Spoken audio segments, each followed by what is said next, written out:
quick, and that stuff does not go away. Duffy's got tremendous stuff. Like Ventura in Game 1 of this series, now they got a lefty Duffy. This is similar stuff. Good, hard fastball. He's been getting the job done with his breaking ball, his changeup. He looks good, Fizz. That 1.69 ERA is the third best in the American League, and what makes him so tough? His location. He's been locating that ball, staying down.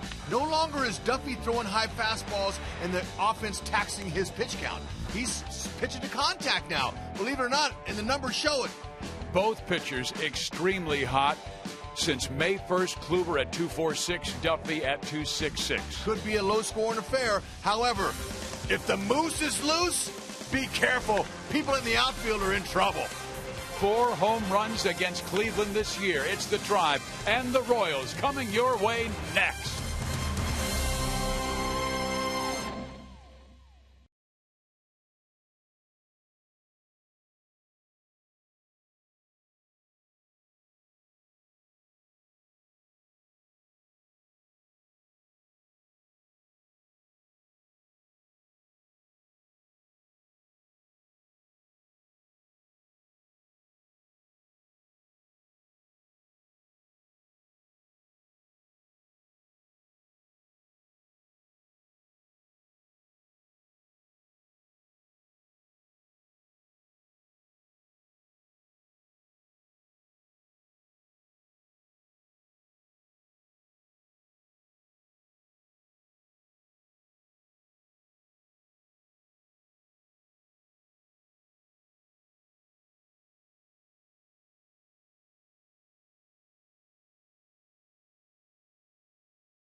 Lost last night 7-3. Let's check out our Midwest Ford dealers starting lineup. Lorenzo Cain at the top, then Hosmer, Perez, Ibanez, Valencia, Moustakas, Escobar, Dyson, and Colon. And there's 2 notable absences, and those guys are Alex Gordon and Billy Butler, not in the starting lineup today. For more on that, let's go to Joel Goldberg. Yeah, Fizz, that's not a look we've seen a whole lot of. The last time that neither of those players started a game for the Royals, Billy Butler and Alex Gordon, June 10th, 2010 against the Minnesota Twins. But when you look at the numbers, there's maybe a good reason to give both of them the day off, and that's exactly what Ned Yost said he is doing. Alex Gordon batting 105 on this road trip, and in his career, 182 against Corey Kluber. Billy Butler hitting 130 this road trip and 190 against Kluber. So they get some other play, try to find a winning formula against the righty Kluber. Fizz?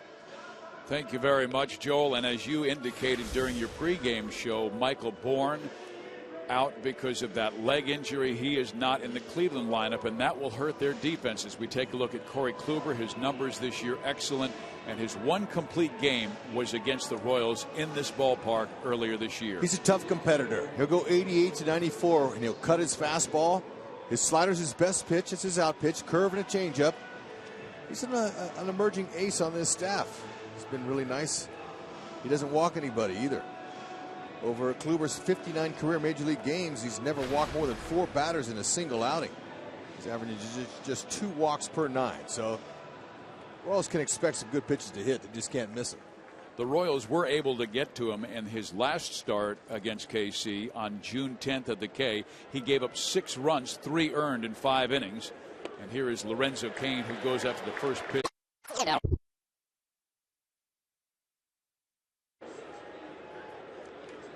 The Royals at 45 and 41, 4 games back of Detroit for first place in the American League Central, and the Indians 3 games back of Kansas City. That ball struck foul. Cain got a double his first time up yesterday, and then stole third base and scored on Eric Hosmer's ground out. And you thought they might get to young T.J. House, but he settled down and pitched well and got his first Major League win.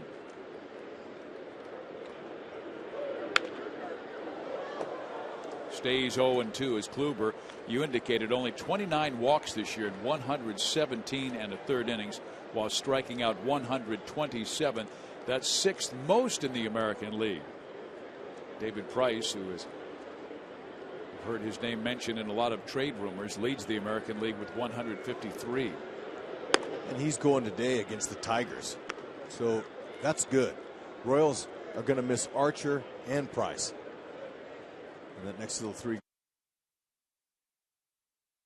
Hit 239 with a couple of homers off of Kluber. Lefties 270. Well, he makes quick work of Lorenzo Cain, and he has that. Well, he makes quick work of Lorenzo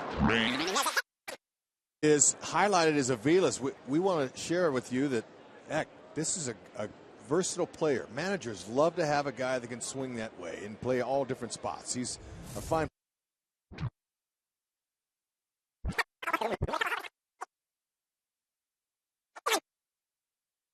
Errors in the majors. 5 different positions by Aviles this year. And now Eric Hosmer, who has 3 hits against Kluber in his career, and 2 of them are home runs.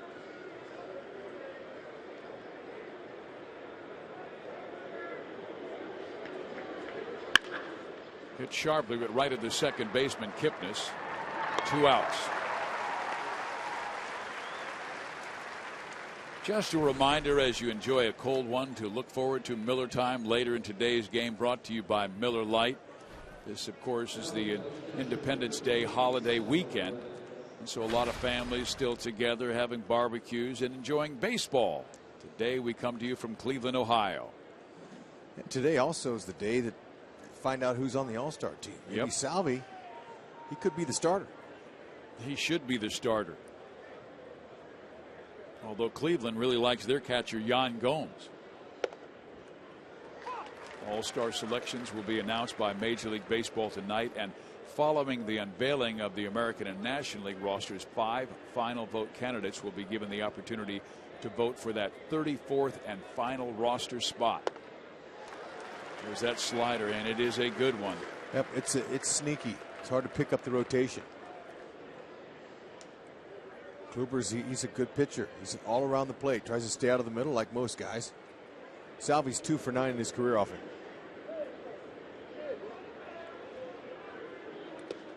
Bounces that one in the dirt.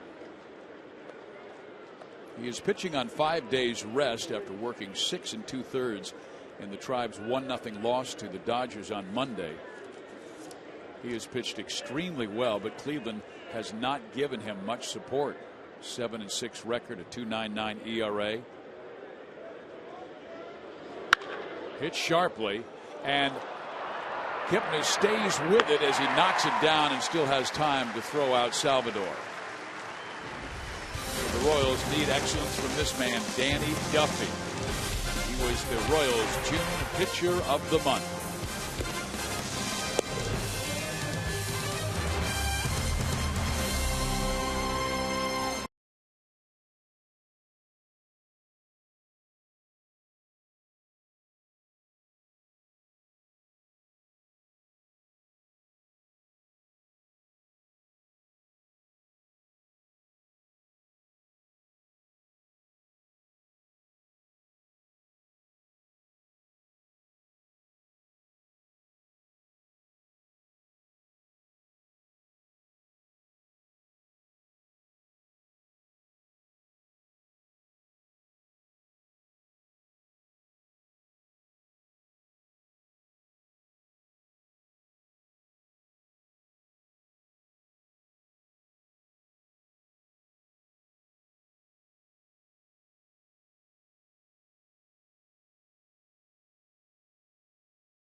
Royals is Danny Duffy, and this is his 12th start of the year. He has a 5-7 record, and he has absolutely dominated left-handers this year, Hud.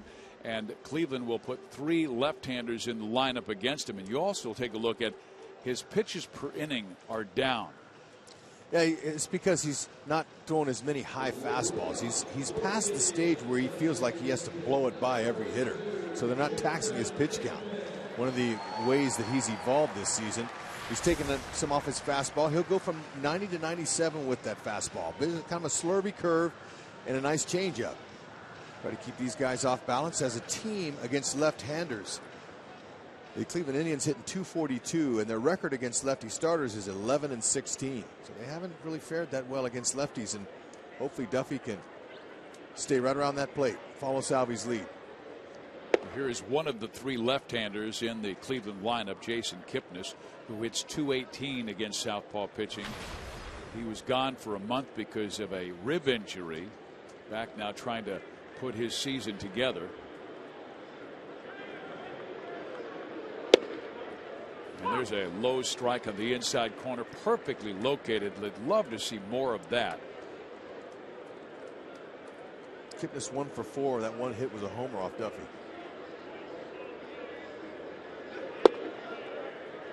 In there, and advantage Danny at 1 ball and 2 strikes. Just the way Duffy releases the ball, his rhythm is super. He's not overthrowing, he's not overbreathing. No, he's finally got it. It's nice to see him out there hitting that strike zone. Getting ahead of hitters is his thing. Kipnis with an emergency swing fouls it off. It stays a ball and 2 strikes. Salvi took that one off his left elbow. Salvador Perez won his first Gold Glove, and we expect him to be in the All-Star game in Minnesota. That's how the scouts feel that we have talked to, that he is the best defensive catcher in the American League right now. The injury to Matt Wieters, who's been a Gold Glove winner in the past, the Baltimore backstop, and he is gone for the year.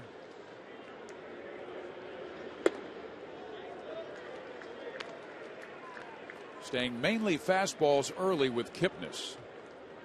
And he has those 3 terrific pitches: the fastball, the slurve, and the changeup.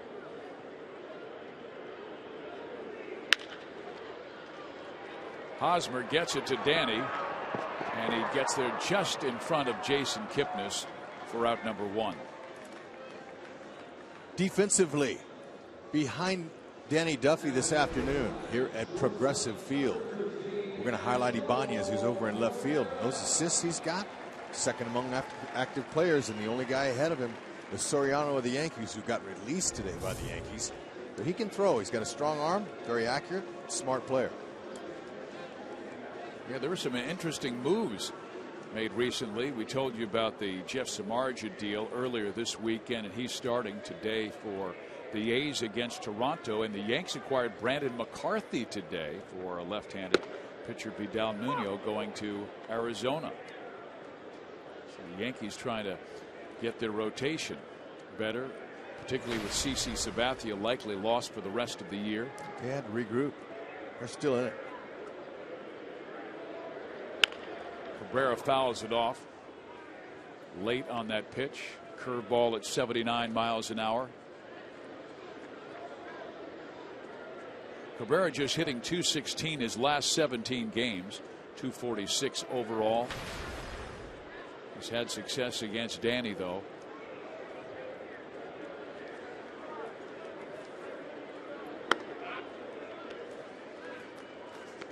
Right-handed Cabrera's a .238 hitter. Lefties, he's a .250 hitter.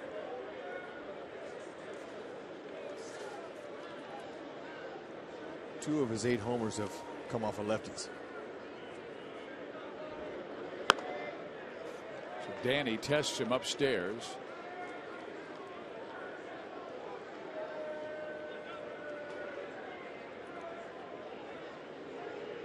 Last year, Cabrera ranked second among American League shortstops with 14 home runs and fifth in RBIs with 60. Foul off from Salvador.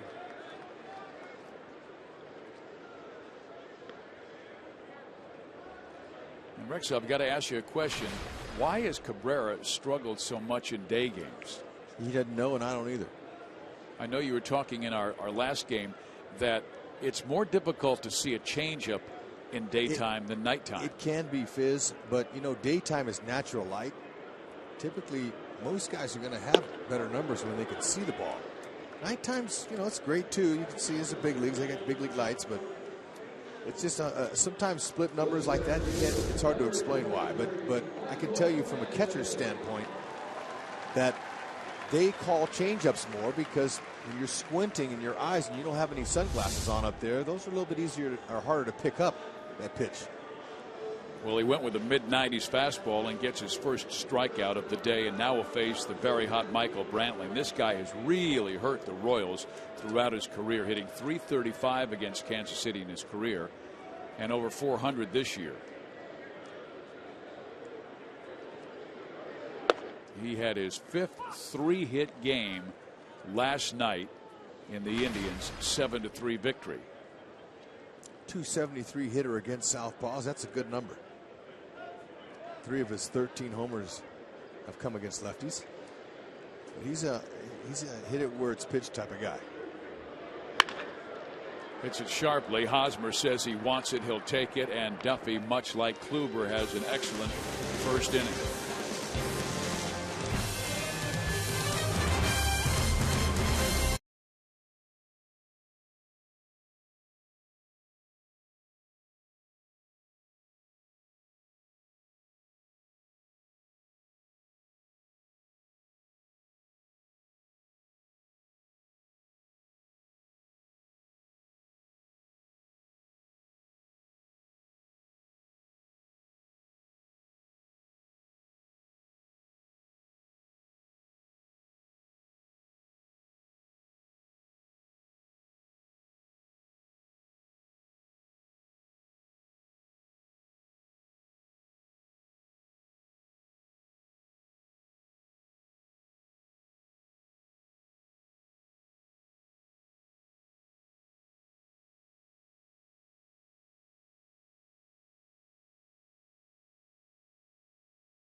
Just a game break. Detroit has lost 2 straight games to the Tampa Bay Rays, and both at home. And Kevin Kiermaier had not just 1 but 2 triples in this game. And this was the big hit off Anibal Sanchez as the Rays would go on to win. So the Royals stay within 4 games of Detroit in the American League Central. The Indians are 7 games back as Terry Francona's team very strong at home, but has had a rough time on the road at 18-28. The Royals have started this trip 3 wins and 2 losses, and they've won 11 of their last 14 road games. Here is Raul Ibanez, picked up from the Angels after they released him. KC signed him game 1 of that Minnesota trip, and he immediately responded in that series with a home run.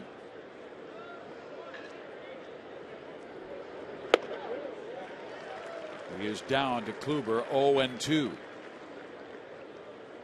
0 for 4 off Kluber lifetime. 2 strikes, he'll hit the ball the other way. And they give him a lot of room on the left side by the defense, and Ibanez takes a shot that way and fouls it off.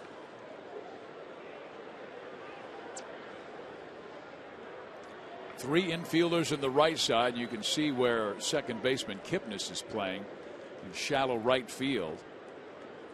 Santana guarding that line.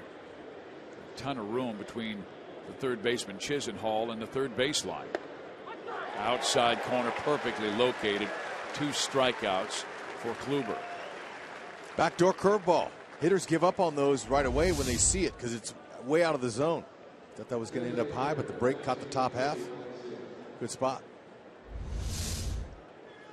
So Raul will take his seat. Kluber looks sharp early. Now 129 strikeouts as he continues to move up.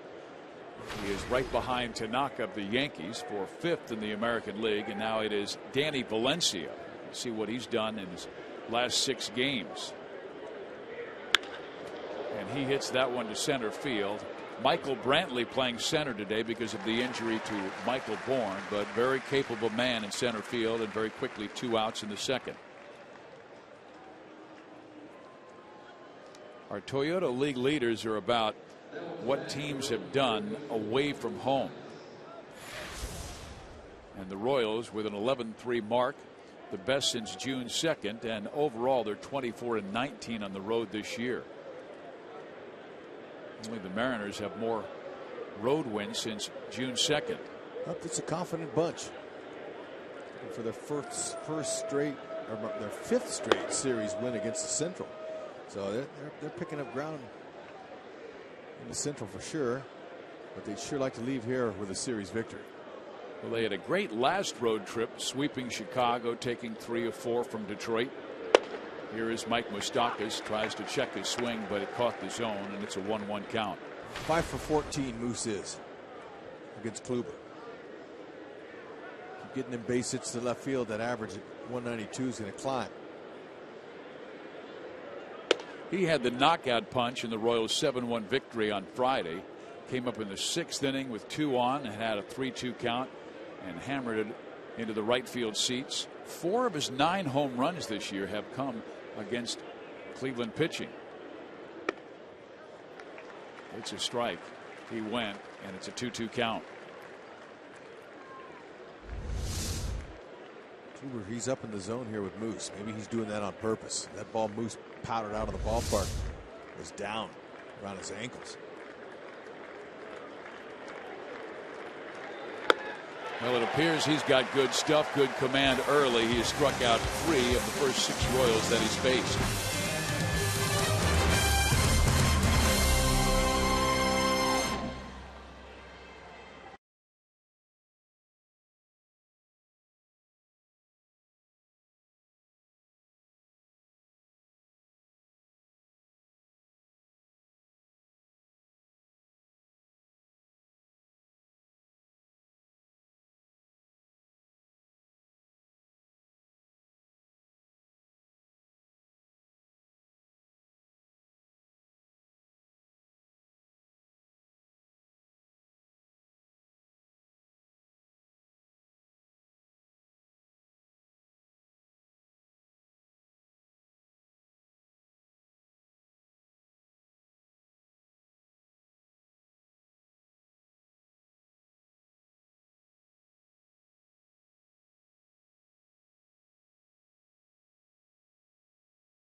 AT&T fan photo. It's time now for you to tweet your photo using hashtag KCFanPhoto for a chance to have it shown in an upcoming game broadcast. Brought to you by AT&T.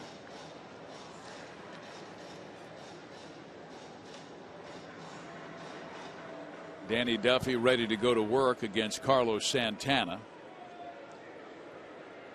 Carlos low average this year, and that was after a season where he really bounced back well with 20 home runs last year. And he takes a rip at this first pitch, and that will be strike one. And the ball, I think, went less of a distance than the bat. It winds up with Mike Sarball. Yeah. Oops. Right-handed, he's a 261 hitter. Lefty, just 182. So he's hitting better from the right side. So he gets more stickum. 2 RBIs against the Royals this year. 314 career against Kansas City. He's shown the power, but batting average is down. He's got a great eye. 59 walks. And Santana has said that early he started pressing because his batting average was so low, it was about $1.50, and then he started swinging at pitches that weren't strikes, and now he feels he is swinging at his pitch again. And he blasts that one to right field. That's trouble. Kane goes back, and it hits the top of the wall and bounces over for a solo home run.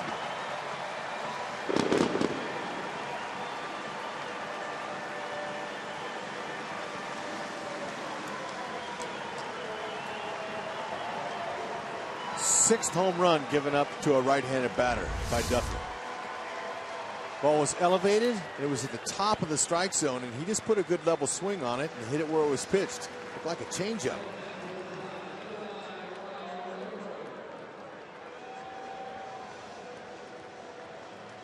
So 1-0 Cleveland, and while we have the time, let's check in with Joel. Well, the Indians guys have just struggled so much against lefties this year, and there are a lot of reasons for it. Their OPS on base plus slugging is .657. Only Seattle and San Diego are worse. But there have been a number of culprits, and actually Carlos Santana has been one of them. Up until there, hitting .261 against lefties. Last year was .299, but everybody says he's starting to come on. But this guy right here, Ryan Rayburn, is in this league and on this team to hit lefties. Last year, .308 against lefties. This year, .190. Nick Swisher last year, .295 against lefties. This year, .173. They may also miss Drew Stubbs, who's in Colorado, hitting .356 against lefties. Thank you, Joel. And Rayburn is their guy who faces the right-hander, and there's a line smash to left field. Ibanez has to play it in a hop. The two right-handers, Santana and Rayburn, come through early in the second inning. There's a little extra pressure on a guy when you're a platoon, strictly platoon. You get all the lefties. You should be extremely confident. You got to be up there. You got to produce on that 1 or 2 days a week that you get to play. Rayburn will take that base hit. And you were always in that role as well, facing mainly left-handed batters in your career. Yeah, left-handed pitchers. Yeah. And you know, it's fun, especially when you get a little bit of age on you in the game, and you don't have to play every single day, but that's your specialty. And as a hitter that face lefties, you're looking ahead to the next series and seeing who their lefties are, and even the series after that. So you're kind of getting anxious. But you got to continue to produce against them. Swisher goes after the first pitch, pops it up shallow left. Ibanez is there, and he'll make the catch for the first out of the second inning.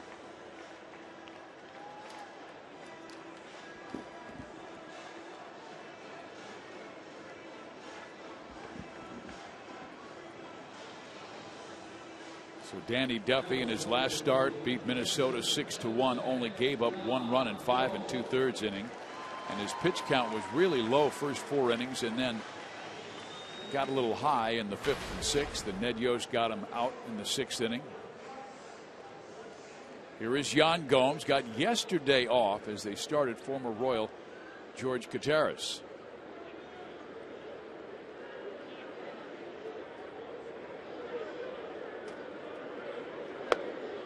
Low and in. Gomes, very good power, 9 home runs. And he is a guy who has hit left-handers well this year, batting .325. Got one of those homers out of the 9 are off a lefty. A home run by Santana to start the bottom of the second. Single by Rayburn. He's at first. And that ball stroked very well to center field. Dyson racing back at the wall. It's gone, and it's 3-0 Cleveland.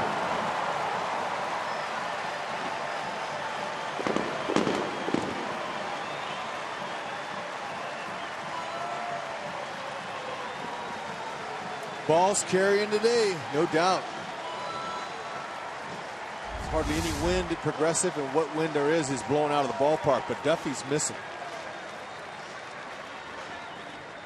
Identical spots where both home runs were hit in this inning. Up and away. Elevated.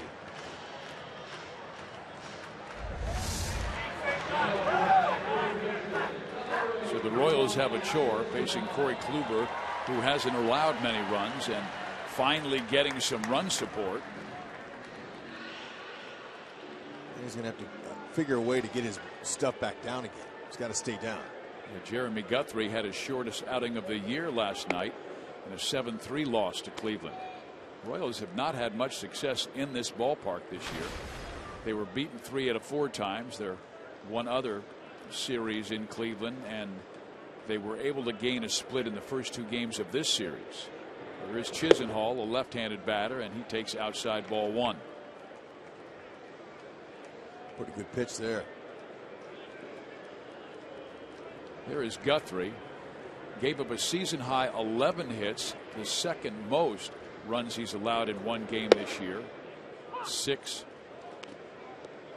Just did not have his great command. Cleveland jumped on him last night.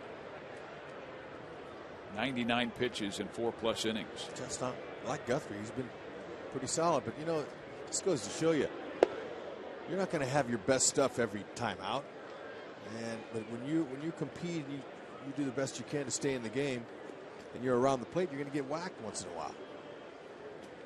Duffy's learning that now. And this start here, he's had some really excellent starts against some really good baseball teams, and he's been able to keep the ball in the yard. But these hitters, if they see anything up or they feel it, put a nice level swing on it. That's what's happened. It's hurt him twice in this inning. Well, he locates that fastball well after he did not locate his off speed and his fastball to Santana and Gomes in this inning, and he's given up 3, but he strikes out Chisenhall with some heat on the outside. And here is Mike Aviles, a former Royal. He's the Royals Rookie of the Year many seasons ago, and he's bounced around different teams. Finally made it to Cleveland for his 2nd straight year. .274 average against lefties. 1 homer out of his 3.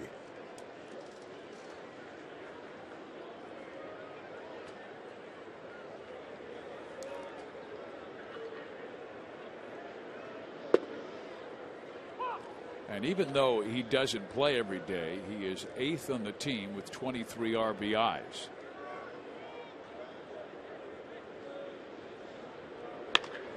Tries to dump that one to right field, and it's a base hit.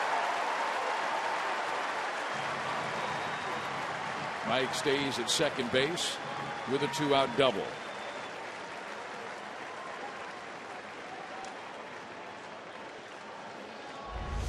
Going with the pitch. Salvi's sitting up away. Now this one was down a little bit more, but that's just, you know, that's a nice piece of hit there. He was off balance, fooled him, but you know, just kind of put the bat on the ball. Went with the pitch. Well, the right-handers really have gotten to him in this inning. All 4 hits by right-handed batters, so Duffy will now face the lefty Kipnis, who was able to get out on a ground out. Somehow Duffy has to keep the club in the game because Kluber looks like he won't give up much in this game. So far, it's early. Exactly.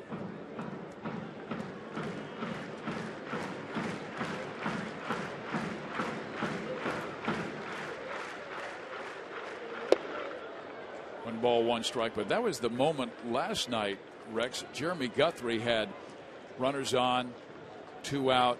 He was facing Nick Swisher, critical at bat, had him with a 3-2 count. Swisher, who had really been struggling, and I really felt that if Jeremy was able to make that pitch and get out of the inning, well, it would have been a 3-1 ball game, and the Royals would still have a chance. But he wound up giving 3 runs in that inning, and Swisher was able to come up with a big base hit, and it knocked Jeremy out of the game. Cleveland's got some good hitters. They're 7th in the league in batting at .254, and they have scored, including the 3 today, 26 more runs than Kansas City. But they have a lot more power, and they're more patient at the plate. More home runs, more walks.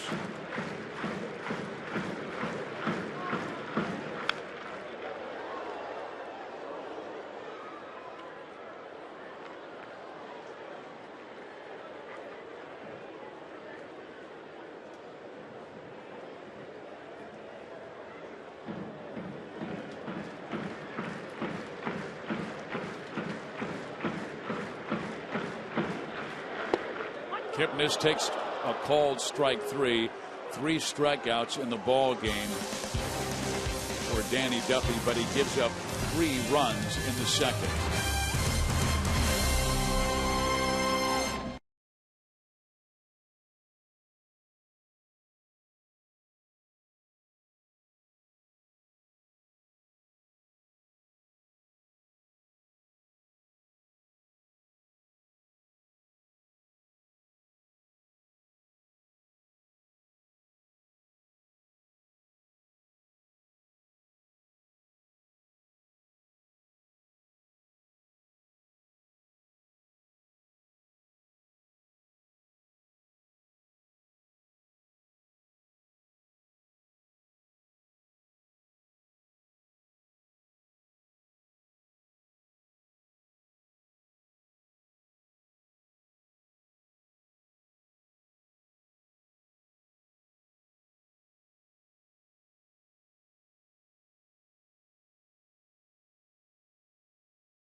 Star game.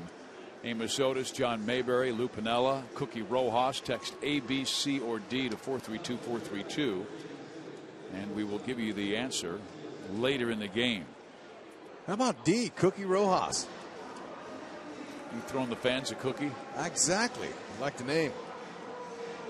Well, Lou Piniella, I remember the Royals were able to get him the day before their first season started in '69.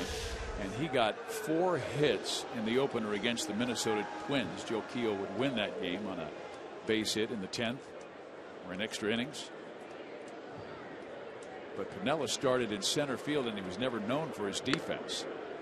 There is a strike on the outside corner to Alcides Escobar, who has an 8-game hit streak going, batting .393 to up his average to .294.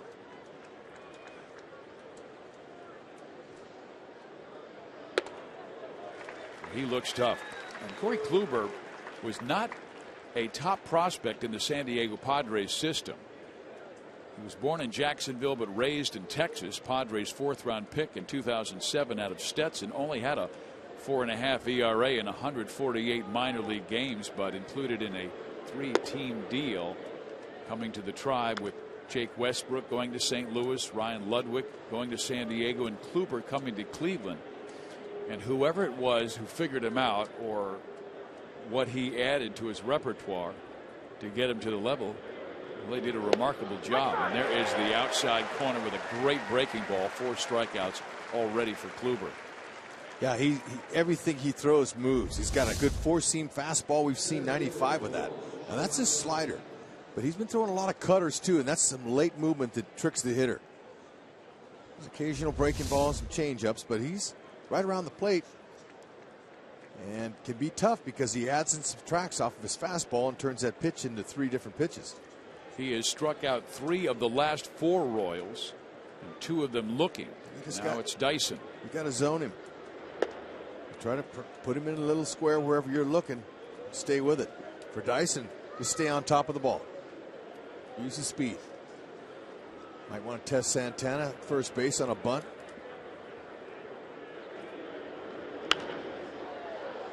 Kluber struck out a career-high 13 in a May 4th start against the White Sox, including a club record 7 straight. Previous record was shared by, how about this, Bob Feller, Bartolo Colon, Chuck Finley, and Mitch Talbot. Anytime you're mentioned in the same sentence with Mr. Feller, well, that's pretty tough. Cabrera with a long throw, and safe at first base is Dyson. That's the first base hit of the game. Cabrera, he went right into his off-balance throw in the hole, and he bounced it. Had he got it there on the fly, he might have gotten it. Could have had a chance maybe to get his feet underneath him, but that one bounce is all Dyson needed. Great job of staying on top of the baseball. Good call by Tom Hallion at first base. Our umpires, Eric Cooper behind the plate, Hallion at first, Angel Campos at second, and Chris Guccione at third. Now it's Christian Colon, who had a memorable first major league start. And the Royals probably will send Dyson. They're known for their speed, while Cleveland known for their power. Yeah, and it's not a bad situation here with 1 out to maybe put a hit and run on. Let Dyson go. A pitcher that's right around the plate, you're more apt to put that on. That particular play. He is a swing and miss pitcher. Dyson goes. The throw by Gomes is not in time. It's a stolen base, and that is number 14 for Dyson. And that infield hit was his 15th of the year. That'll work. Good fastball. Yan Gomes got a pretty good pitch to handle, but the throw was up the line.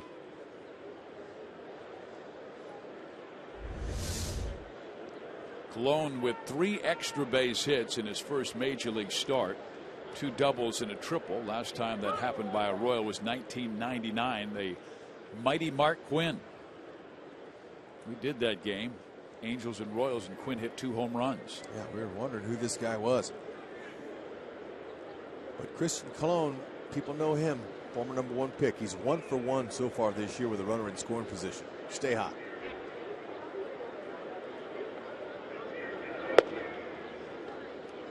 Inside, 1 ball, 1 strike. Like the poise that he shows. He's not jumping. He doesn't look nervous. Took a nice deep breath there. Exhaled. That helps you react quicker.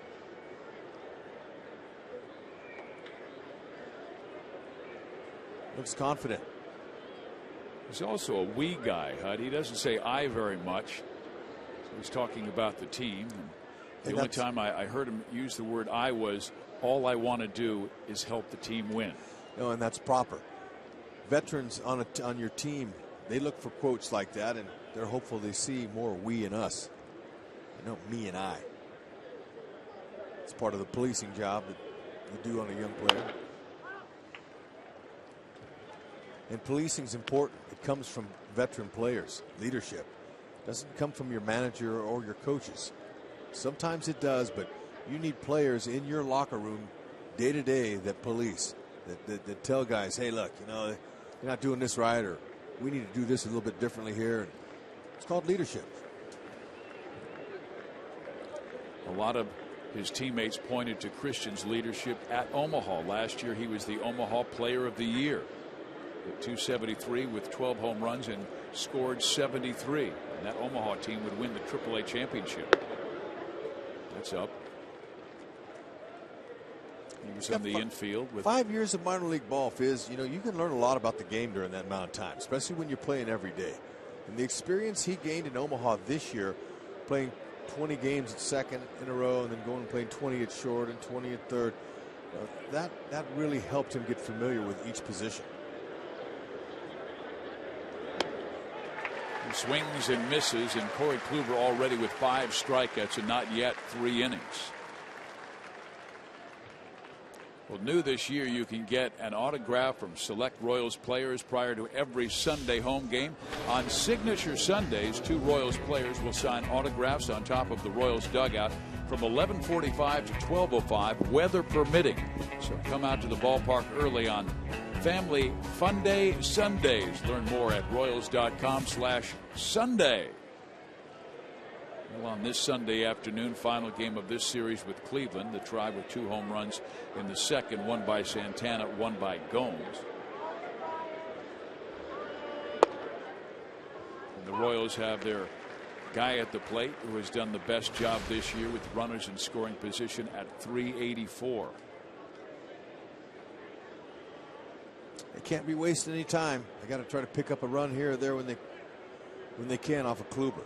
Hitting the spots, changing speeds. So far, they just finished the first time through the order.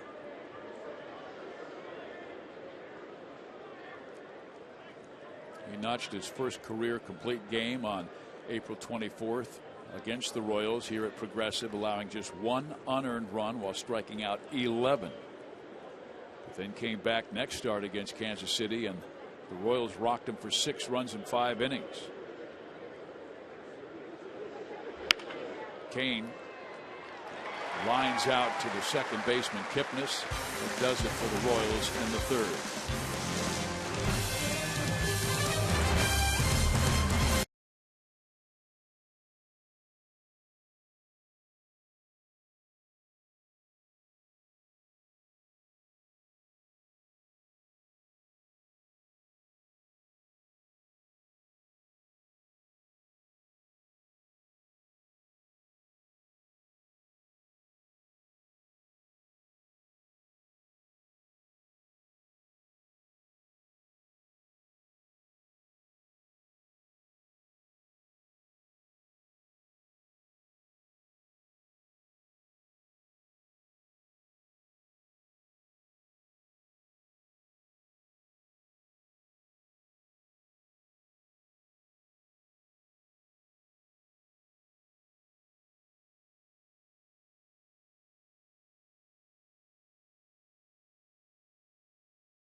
A great way for fans across the Midwest to enjoy a game at the K.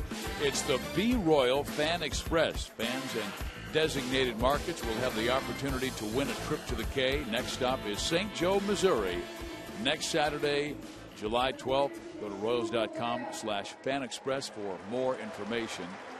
And a guy who will not be allowed to drive the bus but has been invited to ride with them is my partner Rex Hudler. He will greet the team in the bus. Oh yeah, believe it. When they get to the K. It's on. So fun. They let me on the bus. But you know, it's all about finding a bus driver today.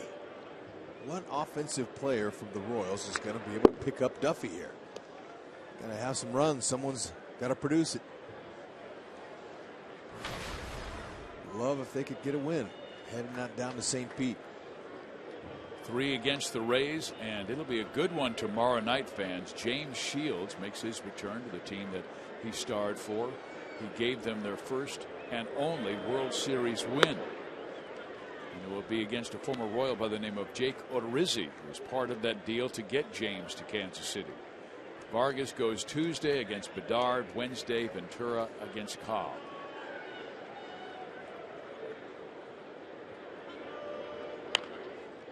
Cabrera fouls it off, and he is down in the count. 1 ball, 2 strikes. Struck out swinging first time up. Danny was able to locate a fastball down around the knees away from him, and Cabrera could do nothing with it.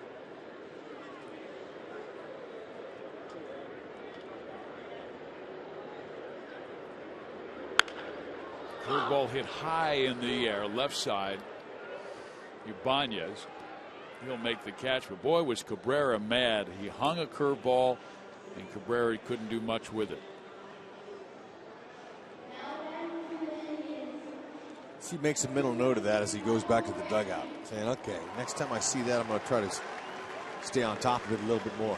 Yeah, I was talking with our bullpen coach, Doug Henry, today about Danny Duffy's breaking ball, and I said, you know, sometimes it looks like a slider, sometimes it looks like a curve, and he said, Steve, just call it a slurve because he can't control, he doesn't have that fine control of it yet. It is sometimes a break across and away from a left-handed batter like Brantley, and other times straight down. But as he evolves, he's going to learn how to tighten that pitch up and make that a shorter breaking slider that makes it more effective against righties, especially down and in. But it is what it is right now. It's an effective secondary pitch, a little diversion off of his fastball. There is that slurvy breaking ball, 75 miles an hour.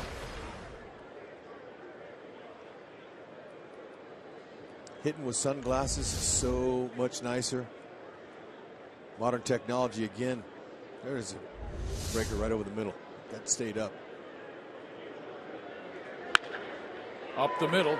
Colon backhands. Quick throw. Not in time. Colon did a marvelous job just to get to the baseball. It should be a base hit for Brantley. I wasn't sure he was going to get to it myself. Got through it. One knee. Don't know if they'd have got it had he picked it cleanly. Good try.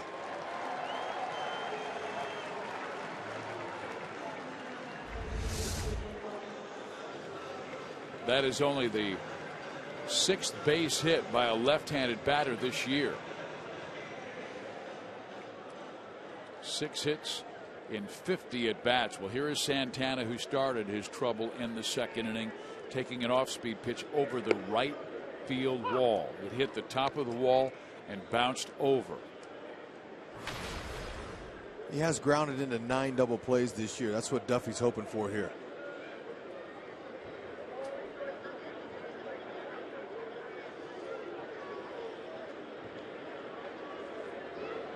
Brantley 10 for 10 in stolen bases this season, does not go.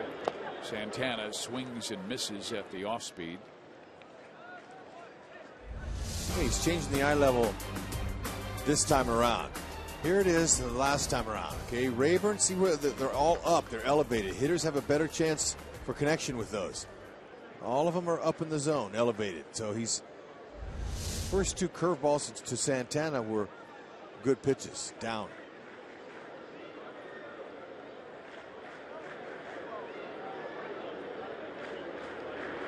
He quick pitched Santana and he pulls it foul.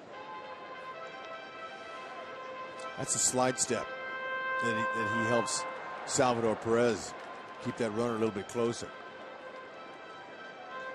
Shortens the time getting the ball home. You might lose a little velocity if it's a fastball. And some guys have a tendency to leave it up in the zone a little bit too when they slide step. That was the pickoff move, his step off.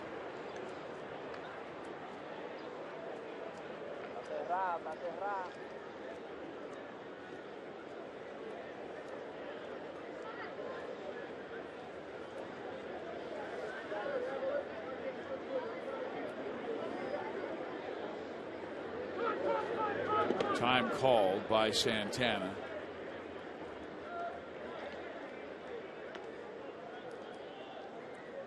Cleveland with a solo home run by Santana in the 2nd, a 2-run shot by Gomes in the 2nd. They lead it early 3-0. Eric Cooper, in his 17th year as a home plate umpire, he doesn't have to give time to the hitter if he doesn't want to. If the pitcher's in motion, there's no need to grant him time there. That can cause an injury to a pitcher. You don't let him know enough, and then when the pitcher throws the ball, then the umpire usually tells the hitter, "Hey, you got to let me know sooner. I can't do that to him. He's in his delivery." But that's the umpire's discretion whenever he calls time. Hitters can only keep that focus up to the plate for about 6, 7, 8 seconds.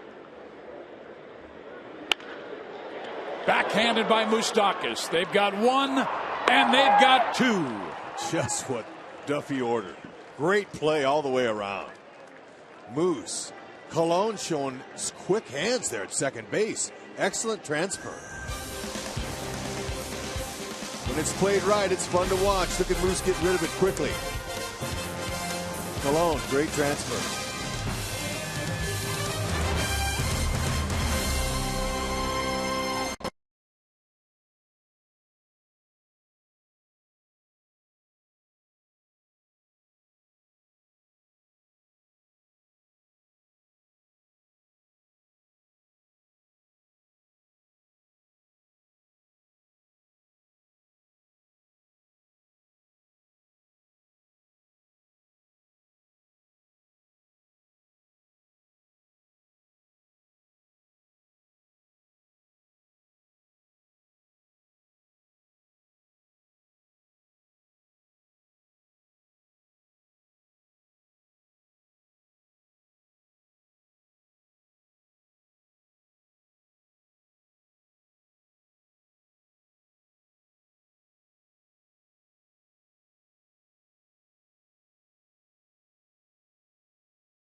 Bring you the MTP of the game, the most trusted player, brought to you by the most trusted brand, Honda.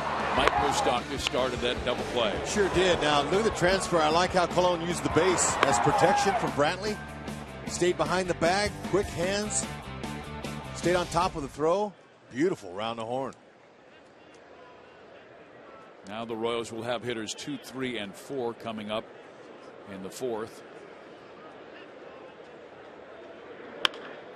Eric to center field. Brantley goes back near the track. He is there to pull it down for out number 1. Didn't square it up.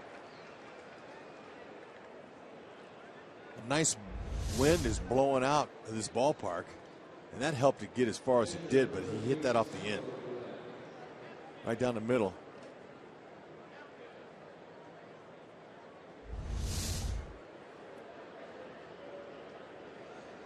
It is an absolutely gorgeous July afternoon in Cleveland, Ohio, and a lot of times with the lake nearby, it can be oppressive in July. A lot of heat and humidity. We have seen nothing but great weather, and I understand it's beautiful back in Kansas City as well. Perez, meantime, ranked 6th in the American League, hitting .317 against right-handed pitching. He hit it hard his first time up, but right to the second baseman, Kipnis, who threw him out. In there with the breaking ball. Kluber has allowed only 1 hit. It was the infield hit by Dyson in the 3rd inning. He stole second, but was left stranded. Foul back.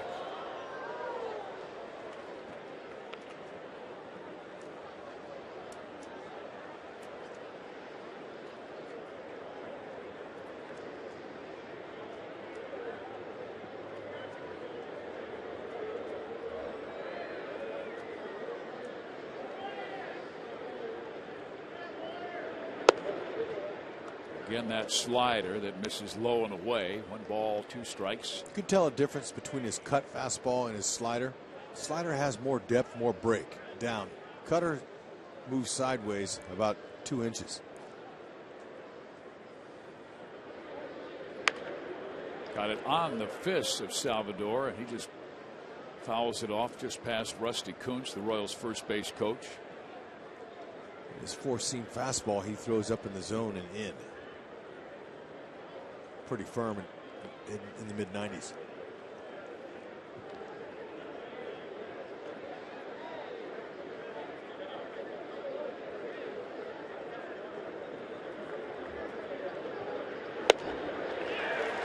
He is something special. 6 strikeouts. Fans, nothing beats a Sunday afternoon at the K with your family. Before the Royals take the field, come enjoy face painters, balloon artists, and a high-energy performance by School of Rock at the outfield experience. Plus, to cap off your day, kids 14 and under can run the bases after the game. And the K is your family fun day destination. For tickets, go to Royals.com/Sunday. Our next Fun Day Sunday will be 1 week from today. The Detroit Tigers come to town, remember, Thursday, Friday, Saturday, and Sunday next week. That's right before the All-Star break. We'll face the #1 team in the American League Central. Not used to seeing Alex sitting, getting a little mental day to day, along with the physical. He has only 3 hits in his last 40 at bats, and he's not one of those guys who would ever ask out of the lineup. That's a good day to sit. Hopefully he'll get the call tonight, though. He's going to be in the All-Star game. Hope. Ground ball, Santana gets it to Kluber, and a 1-2-3 4th inning. He has allowed only 1 infield hit through his 4 innings of work.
Coming soon to College and King in Overland Park. And by your Midwest Ford dealer. Visit us at yourmidwestforddealers.com. Come to you from Cleveland, Ohio. The Royals and Indians each have won a game in this series. And fans, on this Independence Day weekend, Fox Sports Supports is especially proud to recognize the Army's Gold Star Pin campaign, which honors the families of fallen service members. To learn more, visit goldstarpins.org.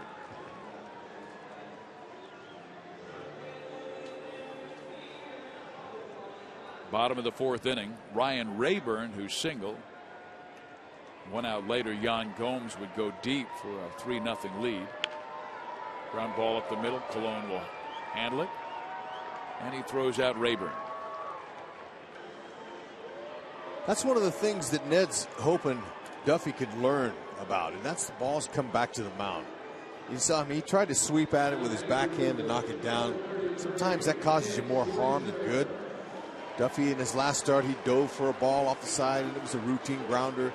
He's a competitor. Danny Duffy, he wants to make the play. However, to train yourself to lay off of those balls coming back to you can be really difficult. But you're better off not even reacting, especially the way the infielders are shifted around. You only need to make a play if it's right at you. But he's working on that. He's a competitor. He wants to catch everything.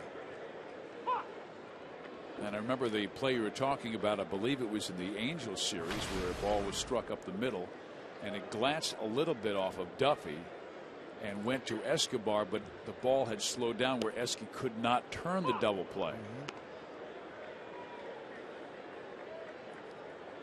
Swisher down in the count 0-2. He's a guy who has struck out 77 times this year. Danny tried to get him to chase that slurve, and Swisher let it go.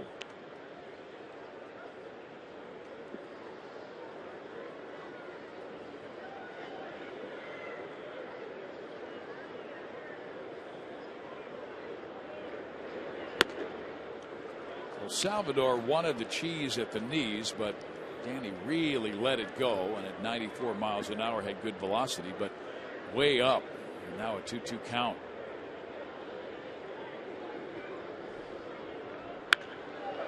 Whack to left field. He left that breaking ball up.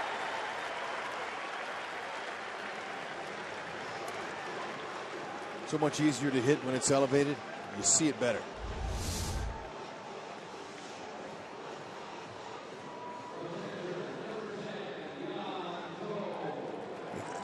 Those pitches to a hitter are the best pitches hitters see. Especially with the glasses at daytime. You're not squinting up there. That ball looks like a beach ball when it's up that high. Kluber, meantime, able to throw the ball precisely where he wants to, even though he has not shown the velocity of Duffy. They're hitting both corners of the plate and down aggressively.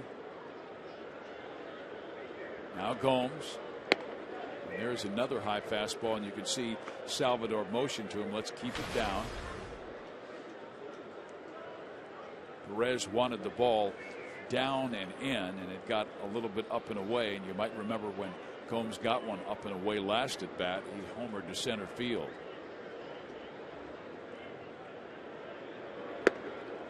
Gets the breaking ball across, but another one that is up in the zone.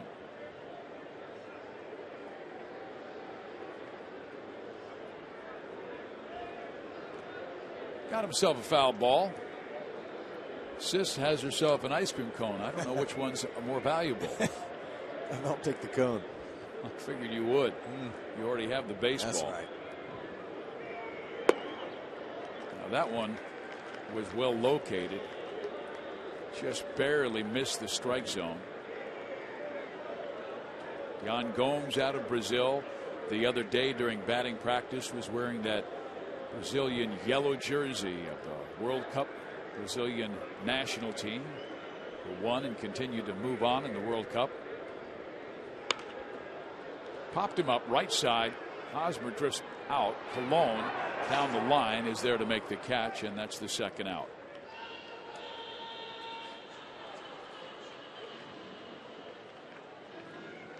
But it was very interesting. Here is he's the only player who was born in Brazil, playing in the major leagues as a position player. The other Brazilian is with the Chicago White Sox, Rienzo, who is a pitcher. But he is all fired up about his Brazil moving on in the World Cup, and he said not one of his teammates has joined me in my enthusiasm pulling for Brazil. Here is Lonnie Chisenhall. Talked about the Dodgers and how they got excited about Mexico and the Mexicans that are on that team. Adrian Gonzalez at first base wearing the jersey. You know, it's a world sport. And were you in the clubhouse in Kansas City when Mexico scored? I was startled. I heard the roar. Gonzalez was sliding across the clubhouse floor on his knees, holding the Mexican flag. Yeah, it was pretty fun to watch.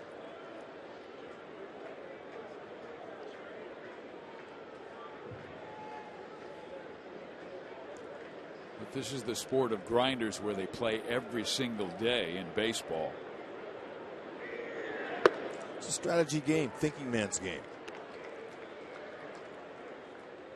Infielders are on their toes. There's 2 outs now. So they're going to try to get a force play at second base if they can. But you always got to communicate, and it's not with your language verbally. It's more body language. We got into Chisenhall's kitchen, and Hosmer will come on and make the basket catch for the final out of the 4th inning. But Cleveland holds a 3-0 lead over Duffy and the Royals. Danny Valencia will lead things off.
Lead because of a couple of home runs. And what's cooking at the K?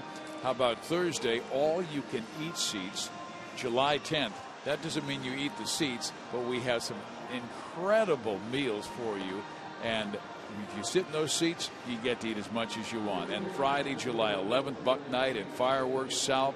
Saturday is that Salvador Perez bobblehead giveaway, and that's July 12th. And on Sunday is Kids Fest, and that's farmland.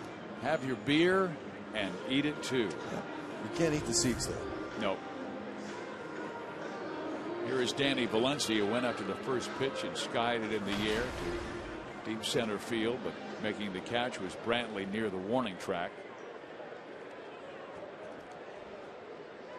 Danny had a big Saturday night, going 3 for 4 last night with his second home run, a solo blast in the 7th inning. And he takes upstairs ball 1. Valencia's had just 36 at-bats against right-handers. This year's .229 average. Missed 19 games because of that left hand injury, and it came at the worst time. Bangs this one to the right side. Kipnis is there. Danny is out number 1. Well, fans, you can vote for the Royals Player of the Month at rallyhouse.com/Royals, and you will be entered to win a majestic prize pack from Rally House.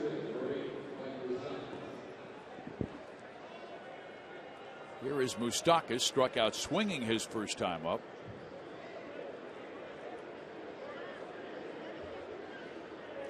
Kluber has 4 pitches and all of them good, and he's located all 4 of them well. Better believe he has. And he's pitching Moose up in the zone. That's the first ball that's been down on it. Maybe it's because of this pitch Friday night. Alvin Tomlin. That ball was down. Moose went down and met it. Got a little lift. Had some backspin on it. 3-run shot. There's another one. Stay fair, please. It is. It is a home run. Number 10 for Moustakas this year. There they go. Set that up well. Maybe his teammates will start that frenzy hitting. Sometimes that's all it takes. He tried to stay out of that zone. We just showed it to you, and he couldn't do it. Moose bomb. That'll wake up his offense. Looked like a cutter. It stayed on the middle. That's that easy swing again. And he knew if it stayed fair, he was going to hit his 10th homer. Ty Salvi for the team lead in homers. And half of them have come against the Cleveland Indians. Here is Escobar, so the Royals have their first base hit that leaves the infield, and not only the infield, but leaves the yard. Sherrod Dyson had an infield hit in the 3rd inning, and now Moustakas hits one out, and Salvador comes over with a big smile and congratulations.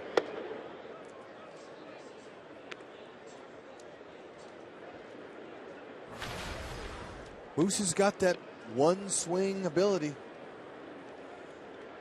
That is something that the Royals have lacked with just 51 home runs this year. And before he left, you know, he had the swing down, the home run swing, but unfortunately the other hits weren't coming. But the extra base hits have all been clutch for the Royals this year for him.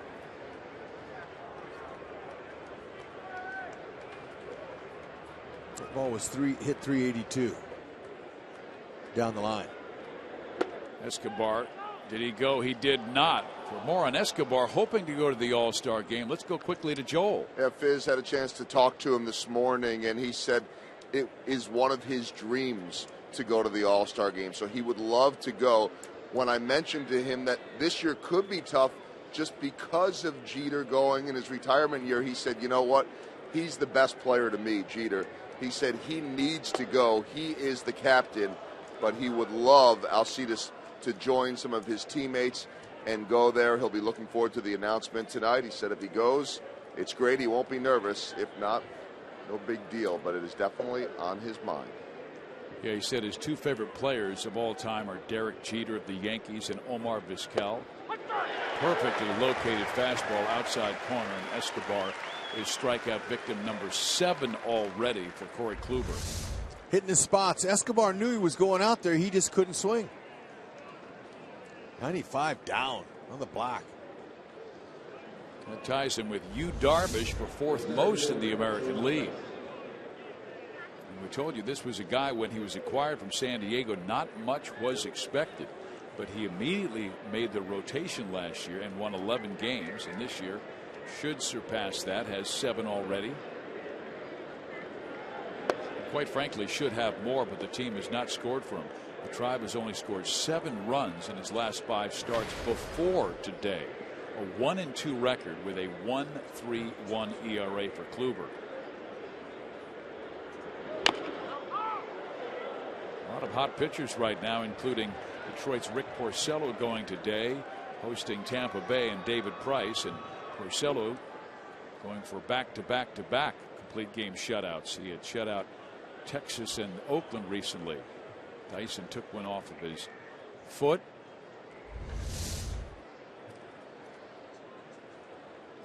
Right off the top of your foot. Well, parents, bring the kids out of the K next Sunday for Kids Fest presented by Subway.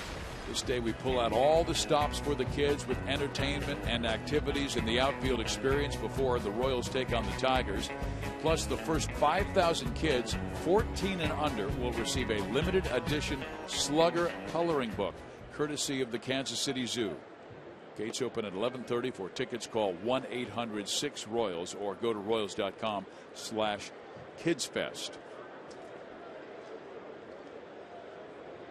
Dad looking for something for a child. I'm not sure if it's one of those wipes to get the sticky off the face, or maybe a little food.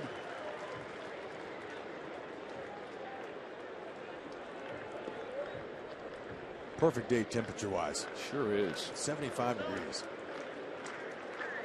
Got the sun hat going. Dyson pulls it to the right side. Kipnis will throw him out. Moustakas, though, with a home run, a solo shot. The Royals within 2 of Cleveland as we head to the bottom of the 5th. Moose! He's loose.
Royals baseball is brought to you by Academy Sports and Outdoors.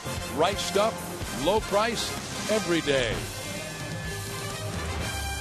Steve Physiok, Rex Hudler, Joel Goldberg with you at Progressive Field in Cleveland, Ohio. It's been a power display by the offenses. 2 home runs by Cleveland, Santana and Gomes, and the Royals. 1 run came from Mike Moustakas' 10th home run of the year. It's a start. Kluber, though, he's working 3 pitches off of that fastball. Hard to figure out. Duffy looking good, not getting much from home plate umpire Eric Cooper. Mike Aviles doubled his first time up, just looping it down the right field line, got enough of it to get it to the wall.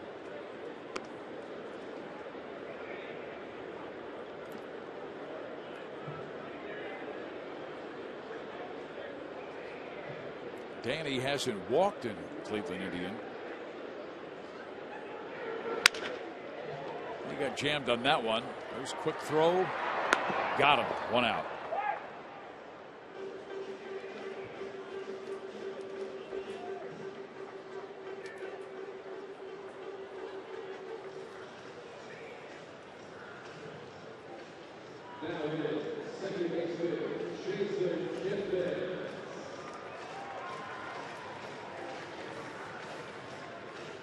Bottom of the 5th here in Cleveland. The Tribe with 3 runs on 6 hits. The Royals with 1 on 2. Kipnis 0 for 2. Last night the Royals were torched by the middle of the order. Hitters 2 through 6 were 11 for 22. In there.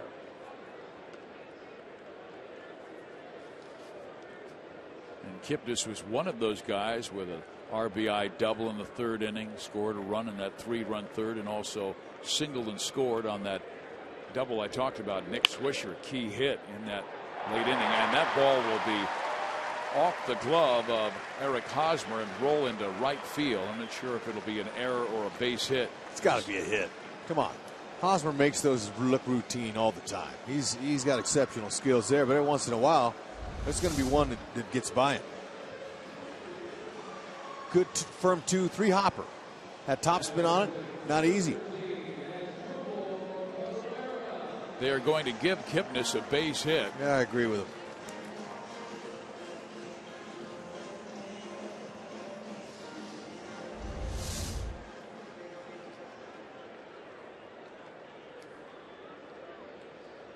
Now Cabrera, who was furious last time up, got a breaking ball up in the zone and popped it up. Thought he should do some more damage with it, so he takes on a curveball that was about thigh high and rips it to left. So 2 on with 1 out.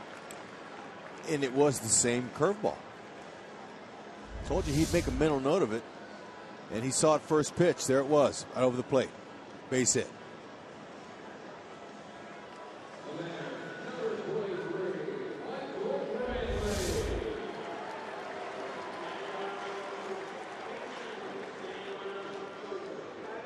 So Duffy needs to keep it down, particularly with that fastball, and he throws his fastball 70% of the time. But there is a need for a slider in there. He's going to have to work that pitch in, and that just comes with time. He's got 3 effective pitches, although you can see today especially the breaking ball how it's easier for hitters to pick up.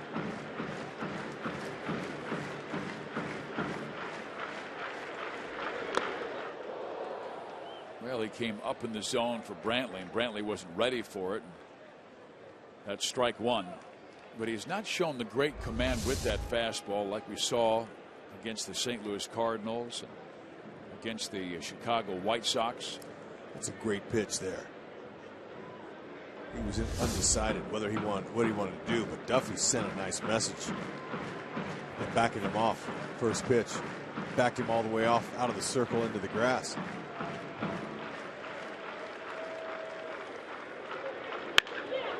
Hit sharply into right field. Kipnis coming around. He will score, and Cleveland has their 3-run lead back. And Brantley just continues to rake Kansas City pitching. Typically, after you get backed off the plate with a fastball, a breaking ball's coming. And he knew it. Stayed in there. Wanted to do more with it, but he squared it up. That's all you can do. I thought Lorenzo might have had a play at the plate, but couldn't get his feet under him to try to attempt. He's got 6 outfield assists.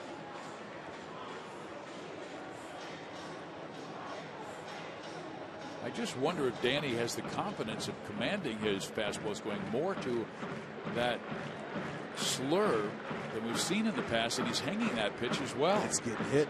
You have to go back to his fastball changeup combination. And he's staying with it. Carlos Santana homered his first time up, hit into a 5-4-3 double play. His last at bat. The highest batting averages at home. Michael Brantley right behind Adrian Beltre. Brantley at 368. He is now 15 for 33 against the Royals this year. Be hard to leave Brantley off of that All-Star team. Oh, I think he should be the first Cleveland Indian to go.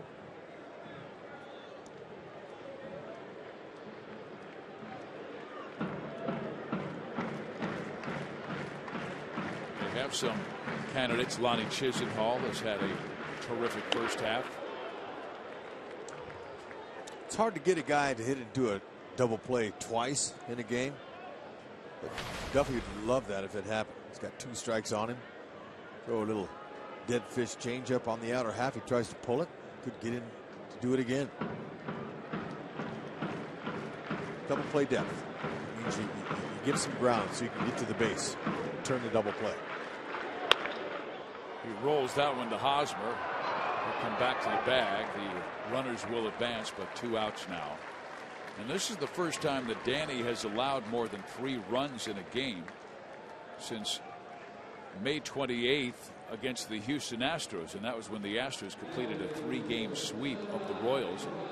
Danny complained of a dead arm stage in that start against the Astros, and he would come right back at St. Louis 1 week later and pitch beautiful baseball.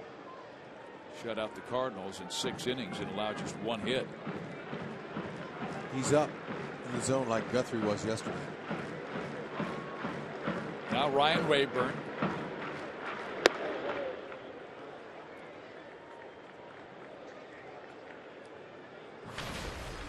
Well, he does throw across his body at times, causing a little bit of stress, but also a lot of deception. But in the past, he had difficulty repeating his delivery.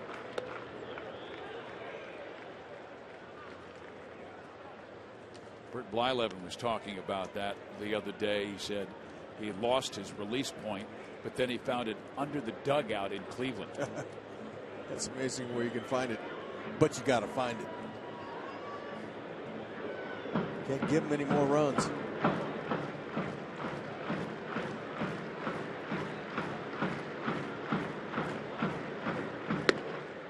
Upstairs to Rayburn, and all of a sudden it's a 3-0 count.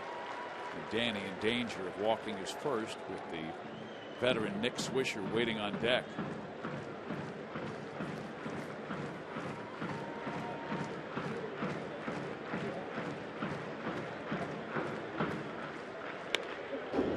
Gave him the green light on 3-0, and he fouled it back. Yep, he knew he was going to get that pitch there.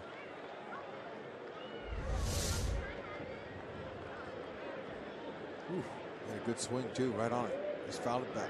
Straight back. That's when you know you're on it.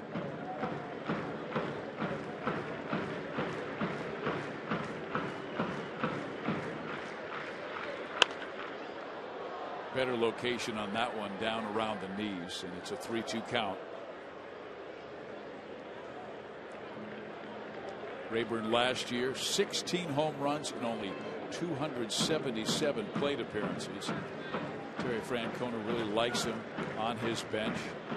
He's in Pop coming off the bench, or starts against a left-handed pitcher.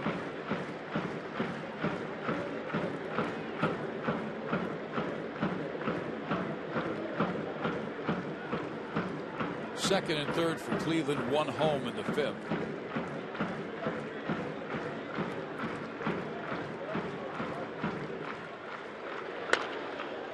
Again, knocked foul.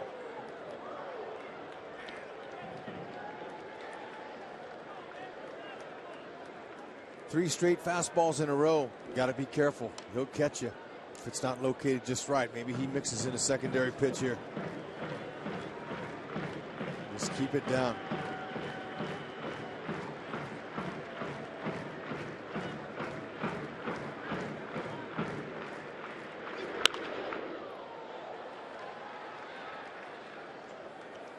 Stayed with the fastball, well located at 95 miles an hour, outside corner at the knees. Good catch.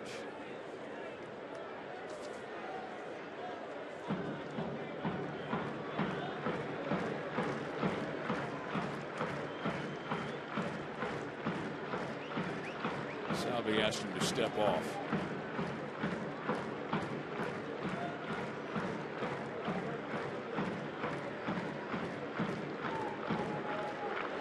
Got him on the breaking ball.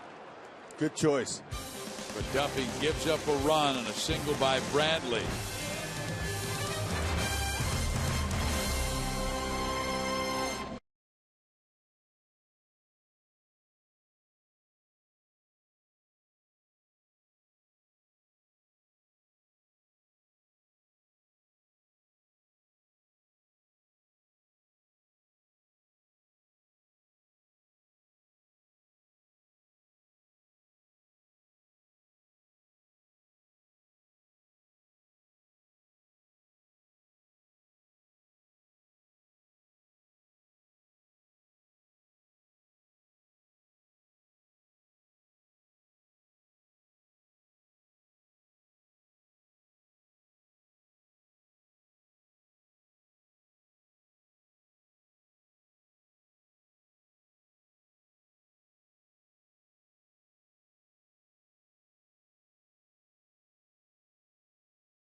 Faith and Family Day is coming to the K July 26th on Saturday. The Royals host the Indians. The event will feature post-game appearances from select Royals players as well as testimony from Scott Dawson of Safe at Home and performances from contemporary Christian musicians KJ52 and Matthew West. Your ticket to the game includes admission to the post-game program, which will begin shortly after the conclusion of the Royals game. For tickets, visit Royals.com/faith. That's always a special evening right there. And the sixth inning is always special as well because that is our Sonic Slam inning. Our contestant is David Owen from Kansas City, Missouri.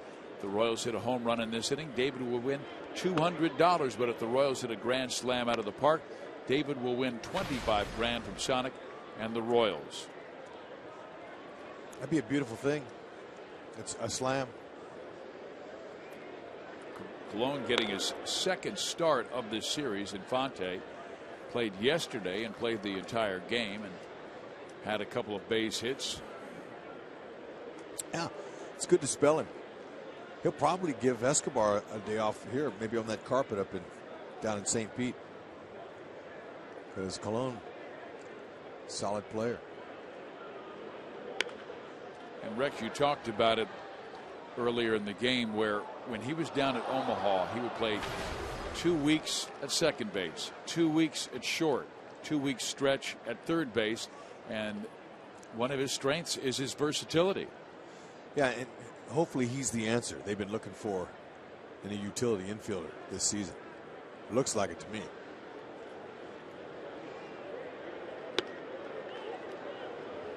Similar pitch to what he struck out on his first time up.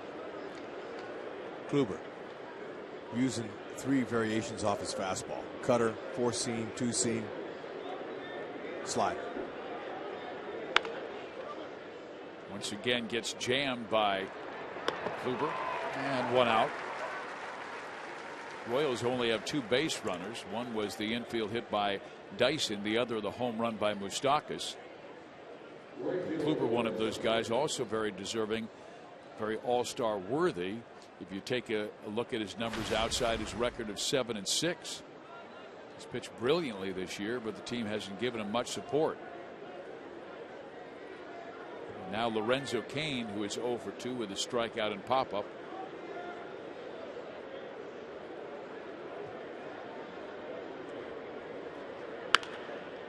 Out of play. As an example, in the month of May, Corey Kluber went 4-0 with a 2.09 ERA with only 8 walks and 60 strikeouts.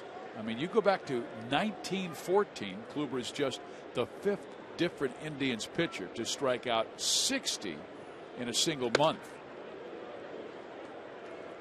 He's got some great names. He's got the pitches, no doubt. The velocity's there too. We've had great strikeout pitchers in the past. Bob Feller, Bob Lemon, Sam McDowell.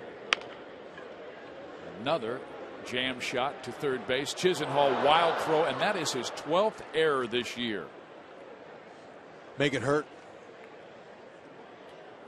Santana will tag Lorenzo because sometimes if you're a runner and you make a motion towards second base and you're in fair territory, you can be called out. But Lorenzo did not attempt. He just flung that over there. No chance for that. Well, apparently they're calling that a base hit, but if he throws it accurately, Cain is out. I mean, this infield has not really shined this year. Cleveland's infield, the infield that they're playing today, has 34 errors. The Royals infield today has only suffered 19. Now, granted, Colon has been up, but just if you talk about the left side of the infield, which are the mainstays for both teams, Chisenhall and Cabrera have combined for 25 errors, and the Royals, Moustakas and Escobar, only 13.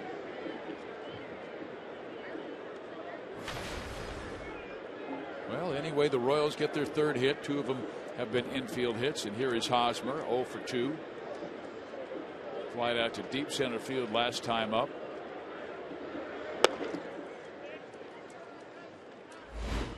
June 10th, we go back, and that is our AT&T Uverse Rewind.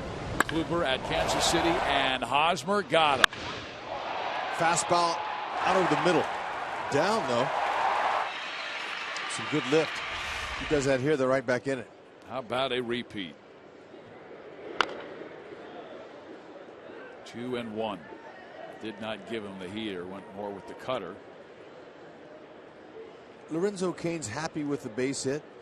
Chisenhall's happy he didn't get in there. The only person out there that's not going to be thrilled is Kluber, especially when Lorenzo ends up scoring. That'd be an earned run.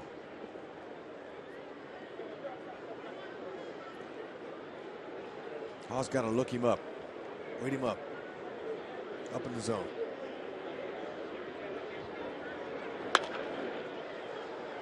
Click behind that one.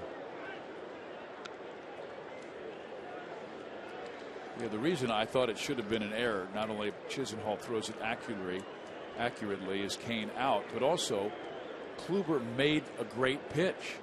Why do you penalize Kluber and credit the hitter? And I'm glad Lorenzo gets the base hit, but it should have been an error.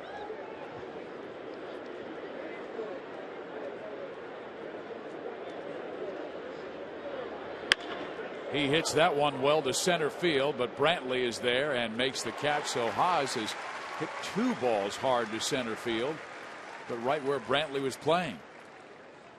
Yeah, and I thought that ball was squared up and it was going to at least go over his head. Brantley did too. Didn't get the meat of the bat on it. Brantley turned and ran. He picked it up.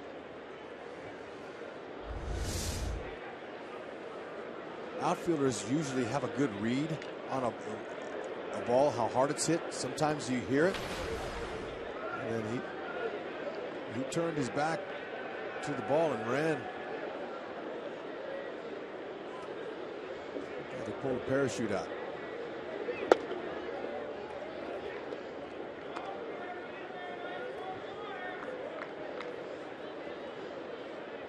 Kluber has dominated the Royal right-handers in this game, even though Kane was given the hit. And he has solved Perez twice, once on a ground out, the time he struck him out, and there's a high strike. 1 ball, 1 strike.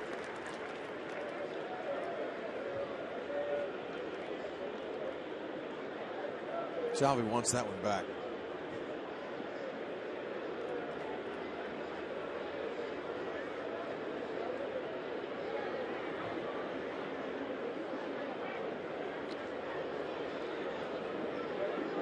Kane stole a base yesterday. It was his 8th of the year.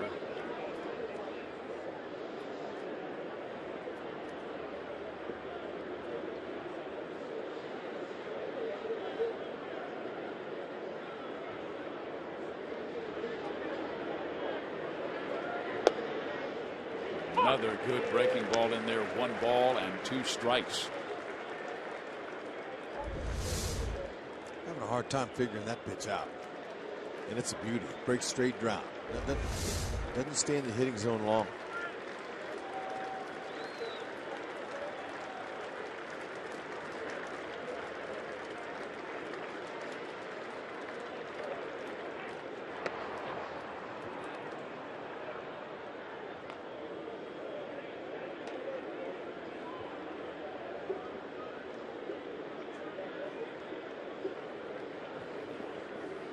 Cleveland scored 3 in the second on home runs by Santana and Gomes. The Royals made it 3-1 on Moustakas' home runs, but the Tribe added a run in the 5th inning. Salvador chases a breaking ball and strikes out. 8 strikeouts in the game for Corey Kluber.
July 15th, baseball's best gather in Minnesota for the 2014 All-Star Game.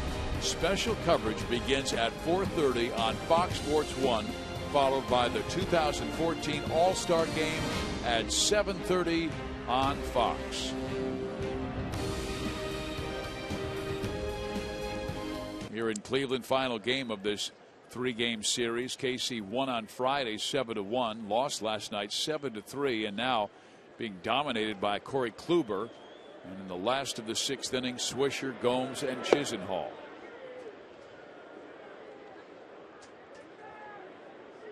Duffy has given up 4 runs in 5 innings. Cleveland had 14 hits last night, 12 of them singles. Now Danny has fallen behind 2-0. If you have not heard, the Royals signed Scott Downs today and sent Casey Coleman back to the minor leagues.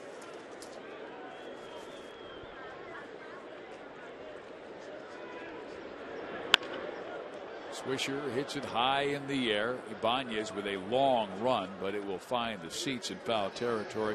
And I wanted to get your thoughts, Rex, on the Royals signing Scott Downs, a veteran lefty.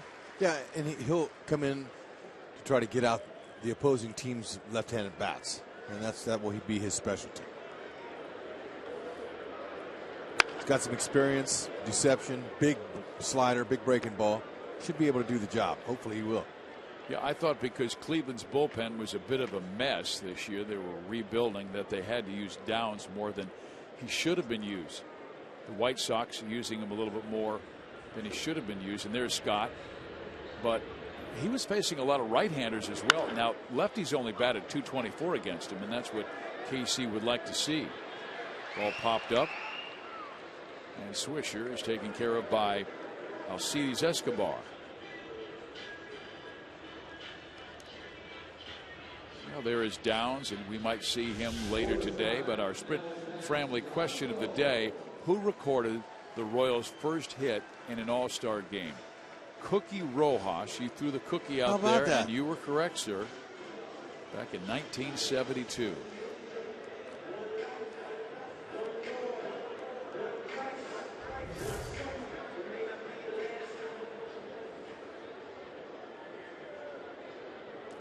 That hit back in the 72 season was a pinch hit 2-run home run by Cookie. That's special. Orioles really started to get good once they got Rojas at second base, and they had Freddie Patek at short. And then later, of course, Cookie would be replaced by the great Frank White. Yeah, you know, the All-Star games were different back then because there was no interleague play.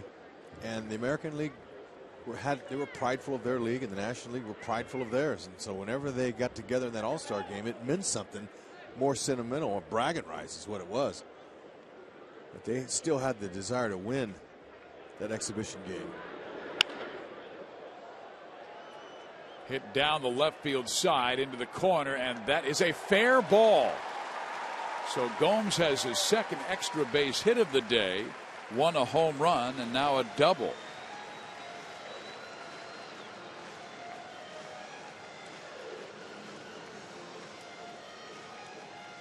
That ball just kind of floated up there. I thought it had so much air under it was going to end up going foul, but he stayed inside of it enough.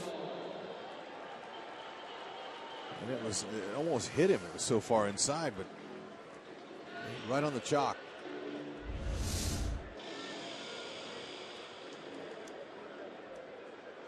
Duffy needs to keep this game tight.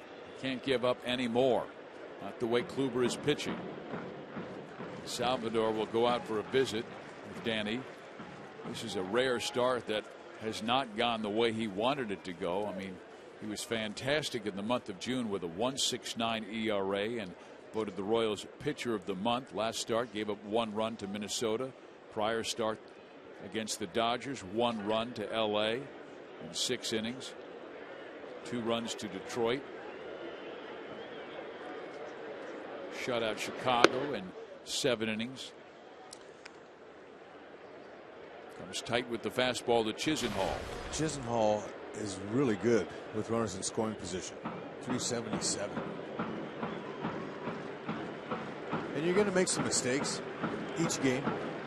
You just hope the opponents don't hit it. But that wasn't the case in that second inning. Santana hit a leadoff, or hit a solo shot. It was a leadoff home run, but it was up in the zone. Rayburn following with a base hit, and then Gomes hit his home run. It was a similar pitch. It was up and away. 1 ball, 2 strikes. the first time Danny has given up 10 hits in a game.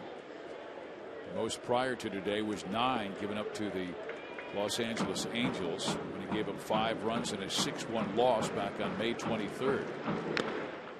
Fouled off.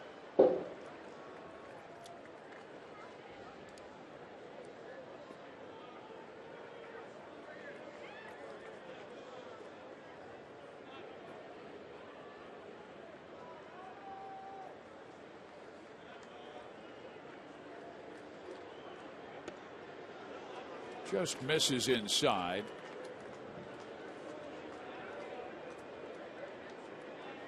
Chisenhall flinched there. He thought that was going to hit him.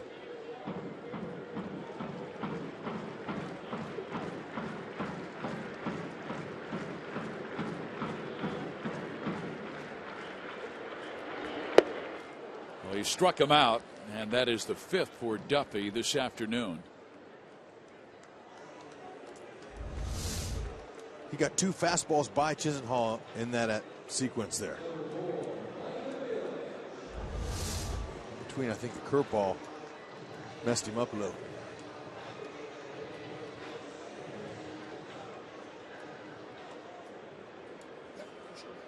Now the right-handed swinging Mike Aviles, who doubled his first time up, grounded out to third. His last at bat.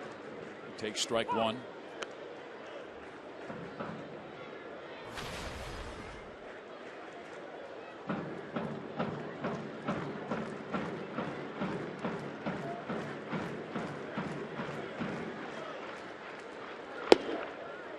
Perfectly located outside corner right at the knees, and that's where he's been trying to hammer his fastball, the way Salvador has been placing his glove. Yep, Salvi just holding it for Eric Cooper. They call that framing it up. And then he gets him to swing at a breaking ball, a wicked one, down and away, and strikes him out. Well, today USAA would like to pay special recognition to all our service members at home and abroad.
Kauffman Stadium. If you have not checked out Tickets for Less, now is your chance. For a limited time, go to ticketsforless.com, enter the code word Joel, and receive a discount on all Royals tickets. Check out ticketsforless.com for all your Royals tickets.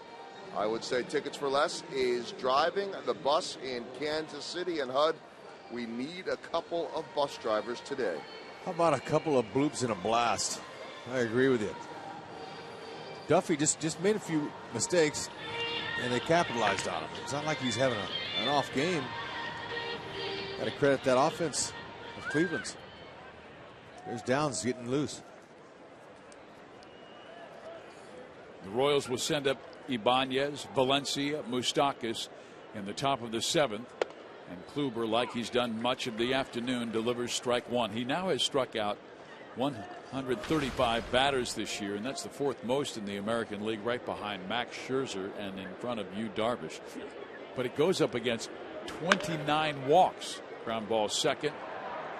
Kipnis gets him.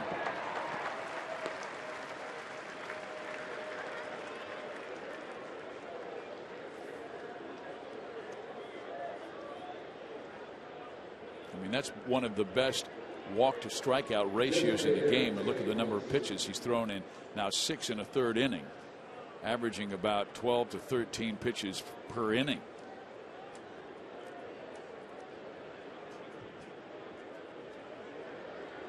$29 walks, 135 strikeouts. I was looking back on some of Greg Maddox's numbers, and he is looked at as one of the great command pitchers in the history of the game. Greg had a year where he walked only 20 batters in 232 2/3 innings. That's crazy. You have that kind of command, and you're locating. You're going to pitch to defense, pitch to contact. 6 of those 20 walks were intentional. So he only had 14 in 232 2/3 that were not intentional. It probably worked around some big boppers. There's Valencia late on the swing and a 1-2 count. Danny had a terrific game last night, going 3 for 4 and his second home run of the year, both off lefties. Ooh, that nice swing, easy swing. That's what got him the nod today. He hit it right down the tunnel, the third tunnel, and that deck in left field, and had some kids just storming for it, and there is strike 3, and he continues to rack up strikeouts with 9 this afternoon against no walks. Ooh, yeah, that's caught the top of the zone.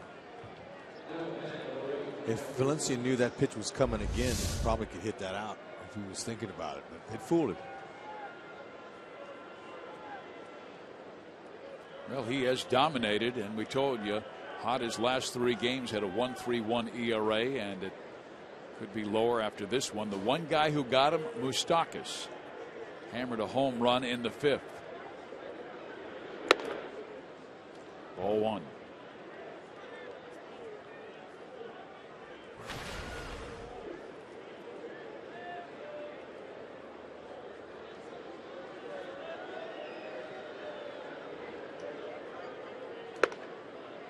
In there.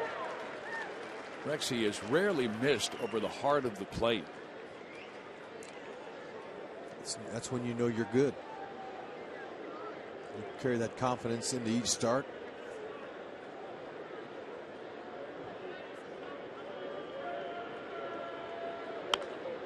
And you always hear about a pitching coach saying, does he have the ability to repeat his delivery? Kluber has done that from the first pitch of this game.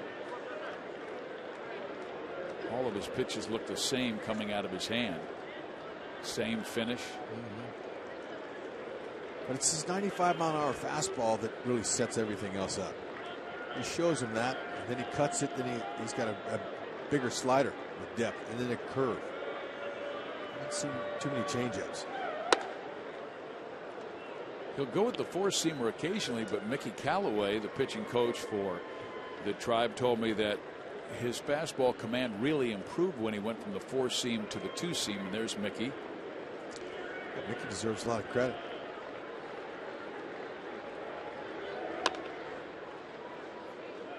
Well, this is a rotation that did lose Ubaldo Jimenez and Scott Kazmir. Also lost out of the bullpen Chris Perez and Matt Albers and Joe Smith. Cleveland started the day 7 games back of Detroit, 3 games back of the Royals. KC did beat Josh Tomlin on Friday, but TJ House got his first major league win yesterday. Beautifully located, 95 in on the hands of Moose.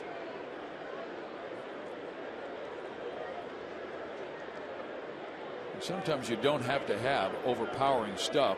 But you have great command. The Royals have a Double-A guy they just called up from Wilmington by the name of Christian Binford, 6 feet 6 inches tall. He made his Double-A debut yesterday and won his game. 3 runs in 7 innings, had a no-hitter through 5. So that might be a name that fans can look forward to seeing in the future. Christian Binford. Is he a lefty, you said? Right-hander, 29th round draft choice. The Royals have a lot of good talent in the minor leagues when it comes to pitching. 6'6". Nice leverage. And they drafted 2 in the first round this year, highlighted by Brandon Finnegan, the young man from TCU. He is in Wilmington. Hunter Dozier got his first Double-A home run yesterday, and Orlando Calixte hit a home run as well.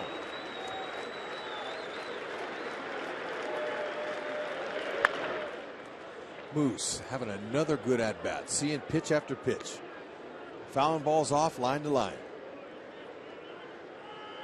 You tell he's going good. He's seen more pitches, it seems like, than any other batter the Royals have had against Kluber. And Corey right now will be throwing his 93rd pitch of the afternoon.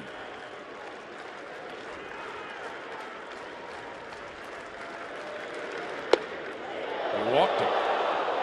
First walk of the game by Corey Kluber. He gave in. Didn't challenge Moose with a fastball. Tried that backdoor breaking ball, and Moose spit on it. Nice at bat. A plate appearance. Doesn't count as an at bat. You know, before he was sent down to AAA just for a little while, Moose likely would have swung at that pitch. Right. Good discipline here. He's in a groove. Hitting nearly 250 since he came back from AAA. Playing excellent defense. And now here's Escobar, who has struck out twice. He hits this one high in the air, left center field, playable for the center fielder Brantley, who is there to make the catch. And through 7 innings, Kluber continues to dominate against the Royals at Progressive Field.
League, and we'll look at some of the afternoon action here on a Sunday, and it is the White Sox right now. Hector Noesi on the hill, leading early against Seattle. All Yankees over Minnesota, Tampa Bay, and Detroit coming up tonight. And Jeff Samardzija makes his A's debut. Our Mazda game break goes back to Minnesota. Ricky Nolasco looking like he served it up to Jacoby Ellsbury. Great catch. Running against the wall. by Sam Fuld. That one wasn't going to go over, but looked like extra bases. So one center fielder robbing another. Here in Cleveland, Fizz, we see the Royals debut of veteran lefty Scott Downs. Scott was added to the team this day, and this is his 39th game this season against American League opponents. And he is 0-2 with a 6.08 ERA, but a lot of the damage was done by right-handed batters. Lefty's only batting .224, and that is why Dayton Moore got him, to be able to get tough left-handers, particularly American League Central left-handers, guys like Jason Kipnis, who will be leading off this bottom of the 7th inning. Scott Downs, you see the career numbers, career games. He's been around. He's pitched with the Expos, Blue Jays, Angels. How about that .219 average? That's what's the most important thing about him, is he's got good numbers against lefties. He's got to use a 87, 90 mile an hour fastball, big curveball, and a changeup. Rex, why is he so tough on lefties? That's because the big curve. Big curve is a pitch for him. However, he likes to start lefties off with fastballs in and then break it off away. Big breaker. He's going to tease him and going to put it in a couple different spots. He'll start one behind their back for a strike on the inner half, and then he'll start one out of the middle and finishes off the plate. And they needed him because the Royals' other lefty, Francisco Bueno, went 3 innings last night. Downs' first pitch to Kipnis is that breaking ball taken for ball 1. He last pitched June 25th, so it's been a little while since he's faced a major league hitter. Well, the 38-year-old Kentucky native's big league career began with the Chicago Cubs way back in 2000, followed by stops with the Montreal Expos, Blue Jays, Angels, and Braves before signing with the White Sox. Gets it in there, and it's a 2-1 count. He'll face a couple of lefties in this inning. Kipnis one, Brantley the other.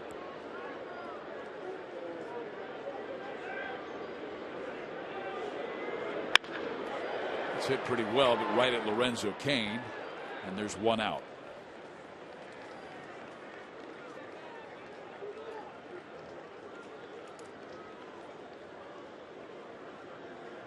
Moose comes in, gives him a pat on the back. Job well done, getting his first out as a Royal. Downs has a lifetime 38 record with 27 saves and 602 career appearances, all but 50 of which have come out of the bullpen.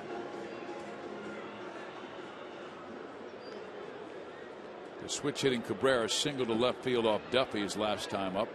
Danny went 6 innings this afternoon, gave up 4 runs.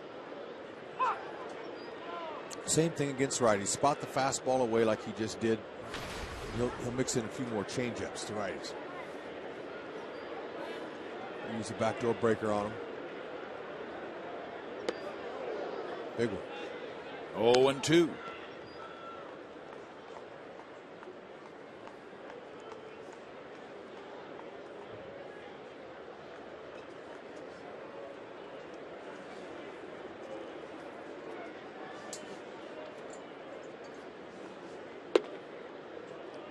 That barely missed inside.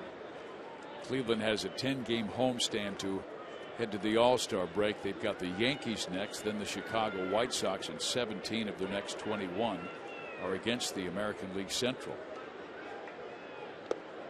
Swing and a miss, and Cabrera is out number 2.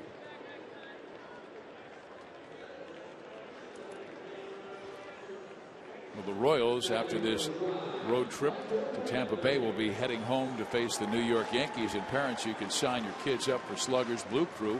Members receive a limited edition Royals baseball t-shirt, a cap, a car magnet, 2 ticket vouchers, a free stadium tour, and much more. Membership is just $25. Be a part of the fun all season long.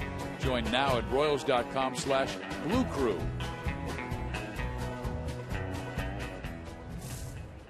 Here it's a 4-1 score. Cleveland with the lead.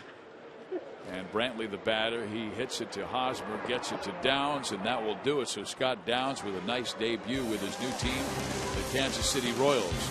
We head to the 8th. Kluber coming back.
The Royals got Downs, did a fine job in his 7th inning of work. And here's our game summary. How Cleveland scored: Power, Santana first, then Gomes. On pitches that were elevated just off of the plate on the outer half. Credit the hitters. They made some contact. Now Moose, he got connected again. But Kluber, it's been his day. He dominated the Royals last time at Progressive Field, throwing his first complete game, and now he is gunning for number 2. He's only thrown 94 pitches on the afternoon. This is a guy who spent 7 years in the minor leagues, and Rex, it's incredible what he has done, particularly between the year 2012 and 2013, because you look back at his minor league numbers. He had an ERA of 6 at Class A Lake Elsinore in 2008. 4.5 ERA at single and double A in 2009. In 2010, he had an ERA that was under 4, but not a whole lot of strikeouts to walks as Dyson grounds out a play that goes 6-3, and finally got called up in 2011. Had an 8 ERA with Cleveland, and the next year an ERA over 5, and then from 12 to 13 he became a different pitcher. And a dominant pitcher. Yeah, you know, he's worked at it. He's always believed in his ability. It's important that you do that, and you must not quit. You just stay at it. Christian Colon 0 for 2. He takes ball 1. He has walked 1, struck out 9 today. He's only blemished the solo home run to Moustakas in the 5th.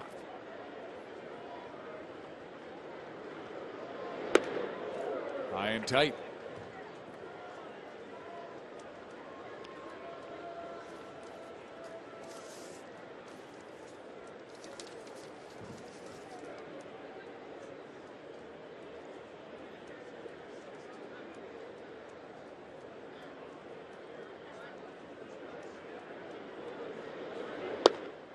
In there. 2-1. The most pitches he has thrown this year was 111. That was back on April 19th against Toronto. In the complete game performance he had against the Royals back on April 24th, he only threw 101 pitches in 9 innings. Oh, get him out of there. Francona's got a couple of guys loose and hot and ready to go out in the pen. Lefty and a righty.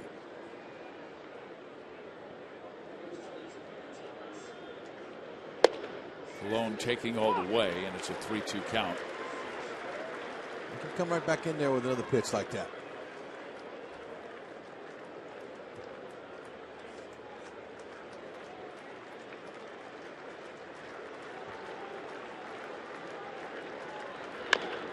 He does, and there's a slow roller to Chisenhall.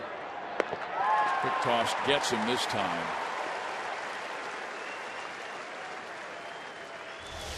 As promised earlier in the game, we have the AT&T fan photo of the game. It comes from Keith. Thank you, buddy. Can't wait to get back to the K. 3 in the Tampa St. Pete area. Against the Rays, Shields, Odorizzi tomorrow. Then on Tuesday, Vargas against Bedard and Ventura against Cobb on Wednesday. We've got games Thursday, Friday, Saturday, and Sunday against the Tigers, and then the All-Star break. Kane pops it up. Well, you can't pitch much better for 8 innings than Corey Kluber has done. He's allowed the Royals 2 runs their last 17 innings in this ballpark.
After Downs went to 7th, he is pitching in just his 6th game this year, and he worked the final 5 innings against the Angels on June 28th after a second rain delay, a 3-hour and 58-minute stoppage. Pitched well in 4 of the 5 innings. And he had 8 strikeouts, didn't he? Yes, he did, but he gave 4 runs on 4 singles and 2 walks in the 6th. That's a good time to get him in the game. He'll mix them. 4, 5, 6 different pitches. Nothing overpowering. He had been on the DL for more than 2 months because of back problems, now facing Carlos Santana. I remember he came here last year and the Royals moved him back in the starting rotation, and it was the middle of the summer, and he dazzled everybody the next 6 starts. But he had a lot of Cleveland Indians slamming their bat down after they would make an out. Yeah, he's frustrating sometimes. I mean, he's going to make you pop the ball up because you're off balance. And then he's going to throw you a 78-mile-an-hour fastball, maybe an 82-mile-an-hour fastball, and it seems like it's 95. 85 is about as high as he'll get. He might get a couple of miles over that, but effective. Curve change, sliders. Deception and upsetting hitters' timing is what Bruce Chen is all about. Santana 1 for 3, a home run to start their offense back in inning number 2. Just got enough of it where he hit the top of the wall and bounced over. Again, he works upstairs, and it's a 2-2 count.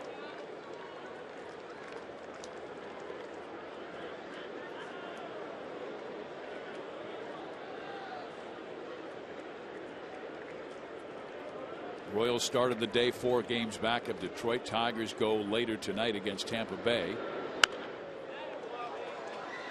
Again back our way. That will be Rick Porcello, who has had back-to-back complete game shutouts against Texas and Oakland. The Tigers have lost their last 2 after winning 12 of their previous 14.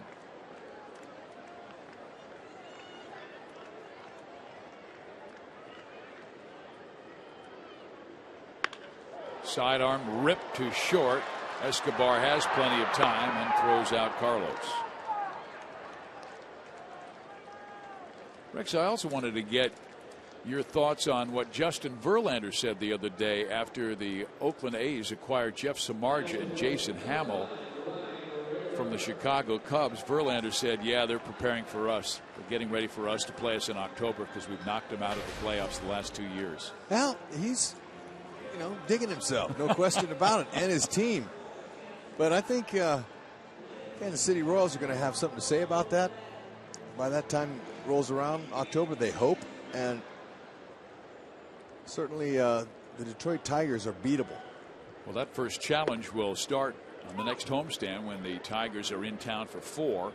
Guthrie, Duffy, Shields, and Vargas are scheduled to go for KC. That ball hit high in the air, deep to right center field, and Dyson gets there. 2 outs.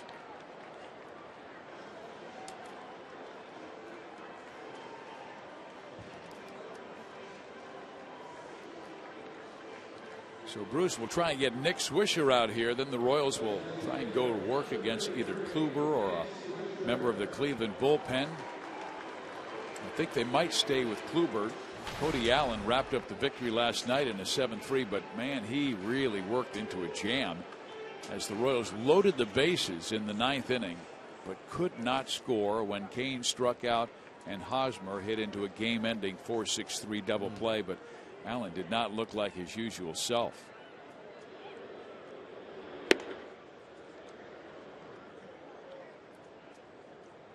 Royals will have Hosmer, Perez, Ibanez coming up in that 9th inning. And remember, they still have Gordon and Butler available on their bench.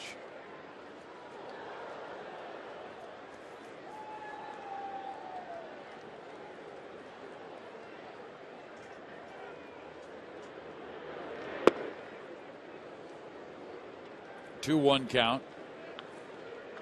Swisher with a good eye. He's walked 32 times this year.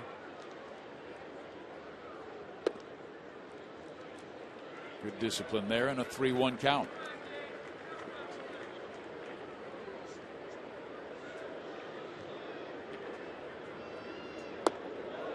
Way inside, and he walked him on 5 pitches.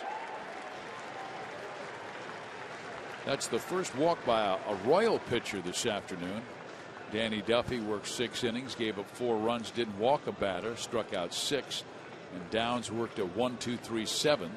And now Yan Gomes, who has 2 extra base hits in the game, comes up. A home run in the 2nd, a 2-run blast, and a double down the left field line.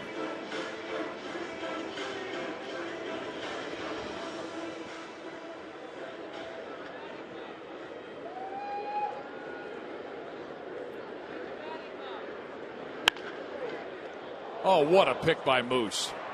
Now it's a marvelous play by Moustakas, who continues to shine defensively in the field. And we'll see Kluber come out for the 9th.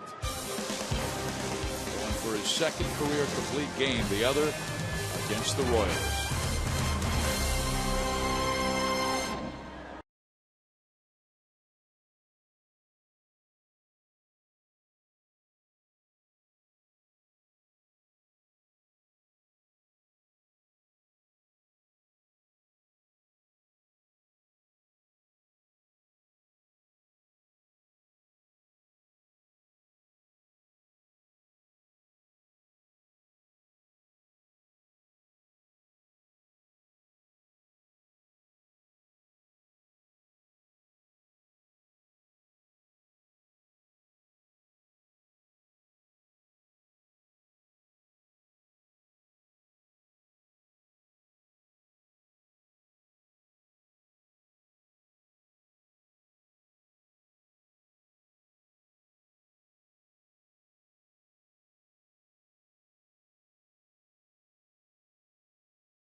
Miller Time, brought to you by Miller Lite.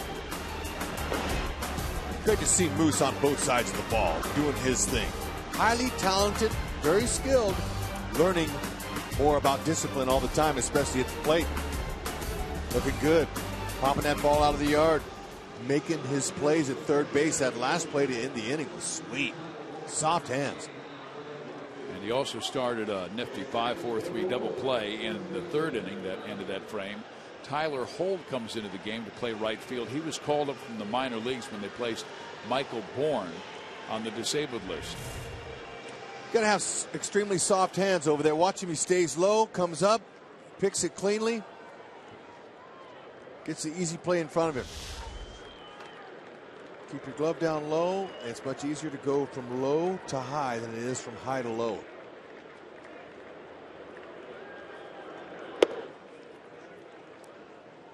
Hosmer 0 for 3. He is grounded out to second and flied out twice deep to center field, but Rexon didn't look like he got the ball in the sweet part of the bat. No, it's still a little bit long with his swing. A little bit long, and when you're not barreling it up and you're almost centering it, it's just your arms are carrying too long through the zone. Just wants to have a little shorter stroke with his hands, and bat speed comes from short, quick hand action. And he gets fooled on that pitch. Kluber, as good as he's been today, I mean, he's as good as any they've seen this year. He's going to make you off balance, and he's going to make you look bad at times.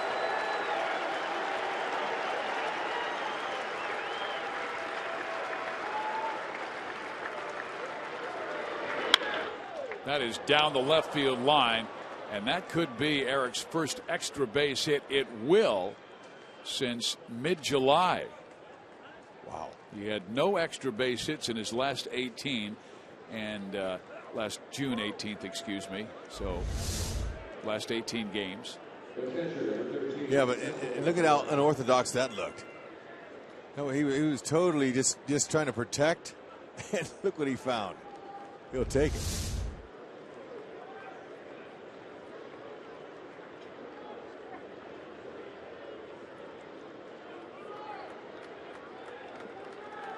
Now Salvador Perez. Royals need to get one more on to bring the potential tying run to the plate.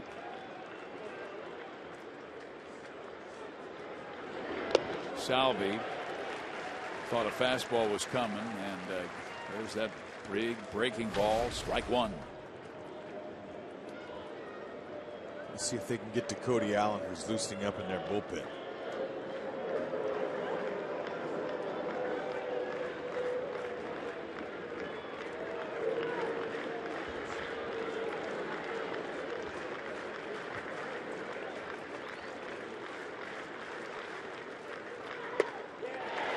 Another great pitch by Kluber, and two weak swings by Salvador. That's not been like him lately. No. He really looked good on this trip. Yeah, he's a little bit indecisive on those first two pitches there. It might be too late. Let's see if he can find a mistake, even though Kluber's pitches are off the outside part. Salvi can go with it.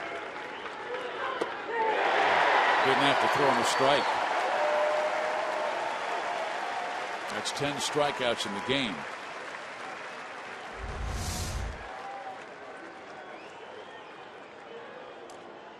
In his 2 games at Progressive Field in Kansas City, he has walked 1 and struck out 21. And Terry Francona comes out, and he wants to take Corey out of the ball game. He is at 109 pitches. We told you his season high is 111. So I think the Royals glad to see him go. No doubt. Not a popular decision.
Indians dugout. He leaves leading 3-1, having thrown 109 pitches.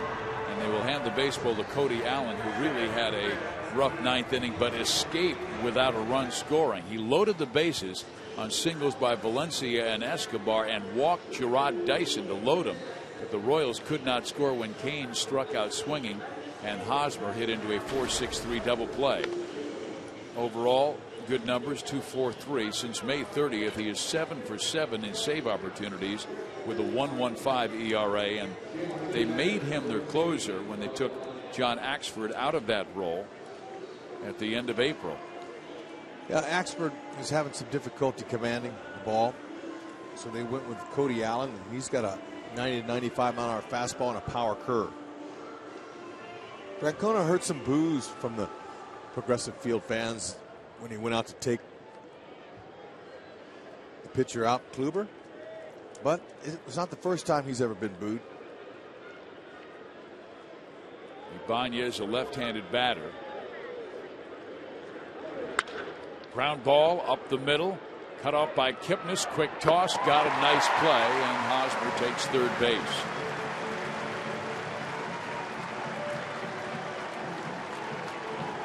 Boulevard Royals Live coming your way next with Joel Goldberg.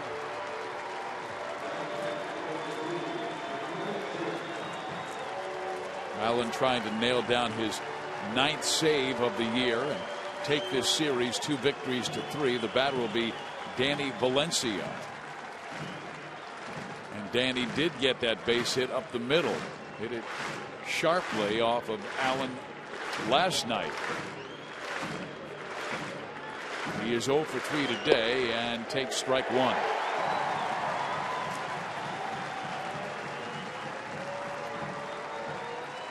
The Indians trying to pull within 2 games of the Royals for second place in the Central. We told you Detroit goes later tonight, hosting Tampa Bay. 0-2.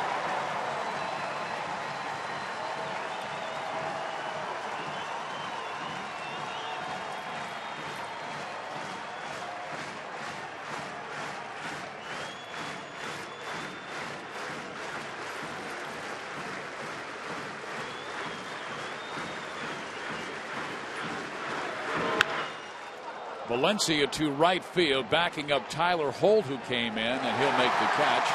And Cleveland takes 2 of the 3 games of this series.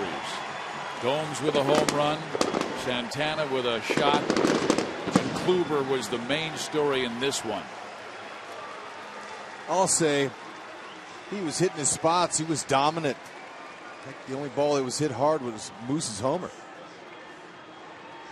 In 17 1/3 innings against the Royals this year, he has walked 1 and struck out 21 against KC.